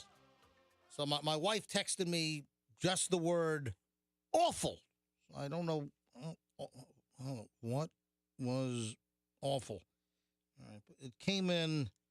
Oh, there's a. I wonder if it was your story about the barista thing. I don't know. Uh-oh. All right, you got the MJ Morning Show. It's Q105. Speaking of Michelle, she was all ticked at me. Why would this be my fault? So Michelle was all hyper excited. She calls me at 9 o'clock last night because she was out last night because we have a relative that is getting treated at Moffitt right now. Okay. And was ending the treatment last night. So Michelle was out 9 o'clock picking him up to bring him back to our house. And Michelle calls me up and says, "Hey, make sure you DVR the new Law and Order for me." Now, it's not like SVU. It's not Law and Order Organized Crime. No. I saw the commercial. The original Law and Order is back. Listen, I don't think it's quite like the good old days with Lenny Briscoe, and I don't think it's. He was the best. The good old Lenny. What was his real name? That actor. He was great. Or Jerry Orbach. Jerry Orbach, man, he was the best. Now that's Law and Order right there. Anyway, so Michelle is like a Law and Order fiend. And she's like, oh, yeah. Make sure you don't forget to hit the DVR and record Law & Order for me. Because the original Law & Order, they brought that one back, and it debuted last night on NBC. Did you not record it? It was on at 8 o'clock. She calls me at 9 o'clock to record it because she's assuming that it's going to be at 9 o'clock, or she thought it was going to be at 10 o'clock. All right. But they ran the new return of Law & Order at 8 o'clock. Missed it. Okay, and then she's all angry at me. You live in modern times where they have on-demand television next day. Well, luckily, Michelle was like cursing, and she was like, "Oh," she was angry. She was looking forward to this over a TV show. Well, hang on a minute, and then I quickly did a search, and now we don't have Peacock, we don't have that, but we do have Hulu. And I said, Michelle, calm down, take a deep breath, stop hyperventilating. All right, you're going to be able to get your. You'll be able to get your fix tomorrow, as in today, because it's on Hulu. We have Hulu. So that episode should have posted after the last airing on the West Coast. So that would have been after 11. Would have been on at 11 o'clock, right? So after midnight, it should have posted on Hulu. So, Michelle, you should be able to watch the premiere of, I think it's season 22, episode 1 of the original Law & Order was on NBC last night, so we should be able to watch it on Hulu. I have to tell you something about Peacock because a texter sent me something about them. It just reminded me. Yep. If you ever read Peacock's terms of services, nobody ever reads that stuff, right? Do you ever read the terms of services? No, of course they not. actually have a recipe of Kevin's famous chili from The Office posted in their terms of services. Really? It's kind of funny. Yeah. Nobody reads it anyway. No. But if you want that recipe. Wow. And Law & Order, the original, is back after 12 years. So, would it go off the air like in 2010? The original? There's so many incarnations of that show, I can't even keep track. Which is the one that Mariska Hargitay is on? Which one does she do? Is that SVU? That is SVU, SVU, yeah. I like her. She's great. Yeah. So, listen, we've known a bunch of people that have been on Law. Any actor that's working in New York has been on a Law and Order episode of some type, So, all right, Michelle, we're good. You can watch it on Hulu later on at the house. So what is the latest on gas? Some of the predictions now are that our gas prices could hit easily $5 a gallon with this whole Ukrainian situation. Locally, they're predicting within a week or so, we could see gas up 20 cents a gallon. I think that could be low. I think that right now, the average in Tampa Bay for a gallon of regular, the cheap grade, the average is about somewhere between $3.48, $3.50 a gallon. And I think we could easily see that go to $4 in short order. But there are some predictions that it could be $5 or more a gallon.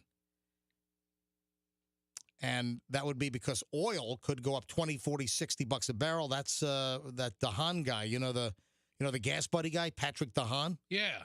Yeah. Oh, Can we all do the show from home if it goes up that much? Seriously, MJ, we're going to have to come up with some other considerations if we're paying this much for gas and we have to drive into here. Guess who followed me on Instagram last night?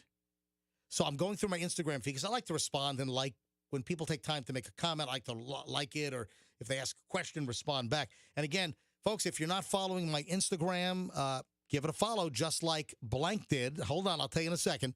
My Instagram, my personal Instagram, is Certified Todd Schnitt. So the word certified, and then my real name, MJ, real name is Todd Schnitt. So Certified, TODDSCHNITT. Give me a follow on Insta. I do Insta Lives, just a whole variety of pictures. I have fun on it. And last night, I'm going through my messages, and I get the notification. Guess who followed me? Who? Should I give you some hints? Yeah, let's play 20 questions. We've had a couple of discussions. One of the discussions was kind of an outfit that Paulie Walnuts would wear on The Sopranos. A tracksuit? Well, black suit, pink tie. Hey, the Duncan guy. The Duncan duo followed me on Instagram last night. That's cool. Because, you know, awesome. I kind of busted his chops, a couple of months ago. We're kind of kidding in good fun. We want, listen, Okay, it's let's go. nothing malicious. Right. And listen, if they just followed me, obviously they get it. But I made a comment sometime last year. Man, I saw those Duncan duo folks, the husband and wife real estate team, and they got a TV commercial. And he's wearing like this black looking, like a mafia outfit with a pink tie. I'm like, what? Oh, I said it was like he was at night at the Roxbury.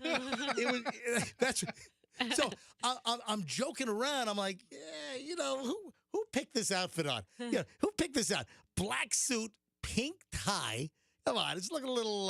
That's funny. Looking a little clubby Guido-y, all right? So he followed you back. So and then was it yesterday? Or sometime this 2 week? days ago, 2 days ago, maybe. I made a comment. Hey, I just saw the new Duncan Duo commercial. They must have been listening because the new commercial, he's wearing this really sharp-looking suit. It's got a great-looking suit. He's got a great-looking tie. He's got a great-looking shirt on. And I'm like, hey, they must have heard us, busted on his night at the Roxbury clubbing outfit in his commercial. And they must have heard us. So the new commercial, he's got a great-looking suit on. And then last night, I'm going through my Instagram, and it's like, the Duncan duo has followed you on Instagram. That's great. That's funny. Oh, that's cool. Yeah, I thought that was pretty cool. Lindsay Lohan or Lindsay Lohan.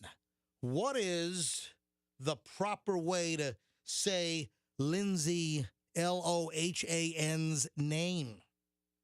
It's the proper way. I've always thought it was Lohan. It's not. No, you got to say it without moving your jaws, like Lindsay Lowell, like that. No, it's not. It's Lohan. Oh, it's Lohan. So Lindsay Lohan. Now this first one, this is her pronouncing her name. Is that it? Yeah, this is her on TikTok, All and, right. and this is what caused people to recognize. All right. Hey everyone, it's Lindsay Lohan, and guess what? Now I'm on TikTok. See, she's saying Lindsay Lohan.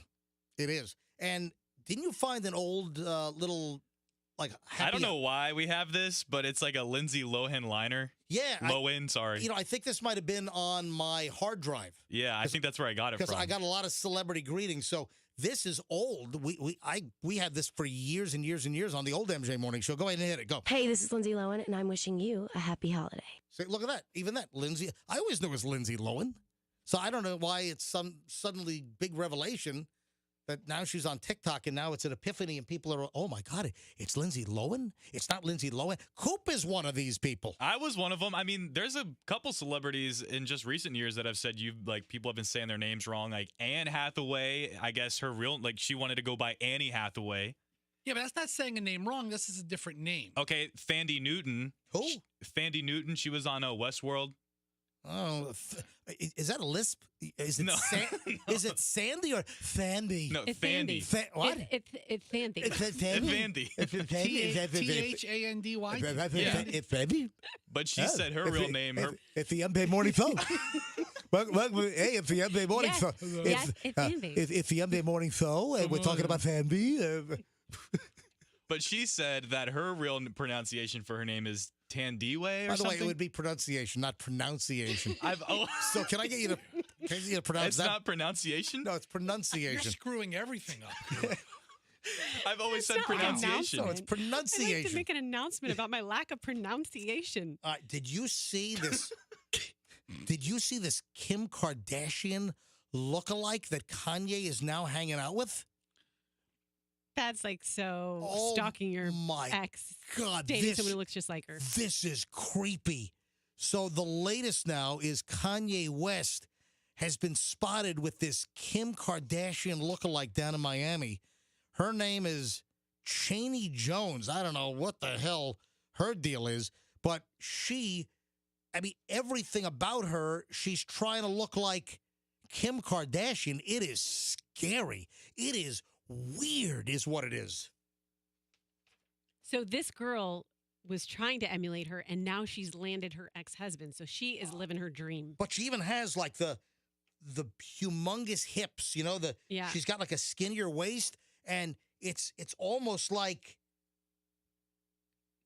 Kanye tried to like find exactly these key components. Did he have a casting call? Do you have the Kim Kardashian body with the little tiny pinky waist and this humongous love seat, like the hips and the butt and everything? You know what I mean? He calls a couple of agents and says, "Give me your best Kim K lookalikes." I'm sure every agent worth their salt has 3 or 4 of them. So really, I mean, that could be it. It could be that Kanye had his people look for like a Kim Kardashian wannabe lookalike impersonator, whatever.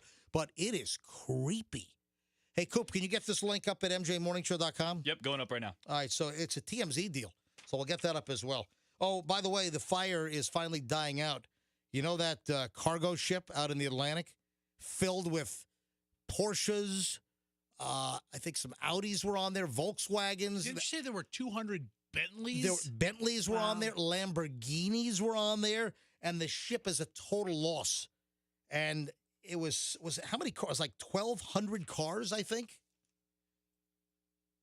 1,200 cars somewhere in that region, total loss. And we're talking about 200 Bentleys. All right, if you say, let's say a Bentley, what would you say? The average price, $250,000, right? Okay. Let's just go with that number. So if I take 200, let me get my calculator out. If I take 200 Bentleys times $250,000, that's $50 million in just the Bentleys. And then you have all the Porsches on there.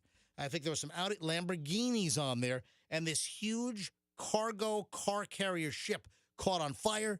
The crew abandoned the ship. And now the fire is finally going out, they say, but the car is total loss. It's got to be, what, a couple $100 million altogether? So does the barge sink? Good question. I mean, or is it still, it's still. I want to know, is it going to be too deep for me to scuba dive? I mean, out in the middle of the ocean, it's pretty deep. Yeah. That's crazy. All right, I think we're done. I think it's been a very fulfilling show today. I've been very happy with things. Good. Yeah. Maybe I got a couple other things. Hey, before we go, let me just mention my friends at Fields Mercedes. For Mercedes-Benz, folks, it's Fields Motor Cars Mercedes-Benz. So why Fields? You have a choice when it comes to Mercedes-Benz dealerships. So why is it Fields Motor Cars Lakeland for your Mercedes-Benz? I'm going to tell you, it's very simple. You're not going to find a better customer experience from the test drive, from the minute you go in there and you meet with a sales rep. You're not going to have a better experience at any Mercedes store. Trust me on this. I've been a Fields customer since 1999. So for a Mercedes car or an SUV that you have your eyes on, I want you to visit Fields. Whether you want to buy, whether you want to lease, something about Fields, folks. They are just absolutely top-notch, phenomenal. It's the service experience as well. Nothing beats the service department. They know how to. Customer service is number one.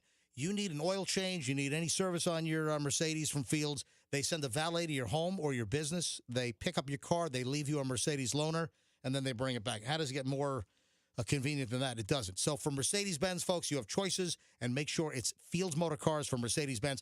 This month, you can lease a Mercedes-Benz GLC 300, lease it for $529 a month, $44.23 due at signing, 36 months. Offer ends on the 28th of February. Restrictions apply. See the website for details. It's fieldsmotorcars.com. That's fieldsmotorcars.com. And, of course, tell them that MJ sent you. Ask if Gary Gordon's around. Gary's well-known in town.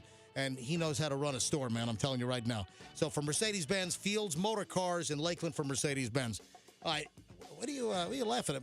Rox's putting her hand to her mouth and she's giggling over here. Something you want to share? It's just Fester, and he's trying to recreate a scene from earlier in the show Roxanne's today. getting the post-show version of Fester right now. So great.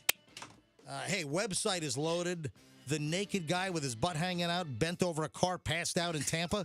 The photo gallery's up. The photo gallery's up at mjmorningshow.com. That was breaking butt crack news earlier today. All right, have a great weekend, folks, and hang out, have a good time, be safe. Pray for the folks in Ukraine and this whole Russian invasion deal. Hopefully, our gas prices are not going to rocket up too high, but I'm not very optimistic here. But have a great weekend. We'll see you back here Monday on the MJ Morning Show on Q105, and let's be careful out there.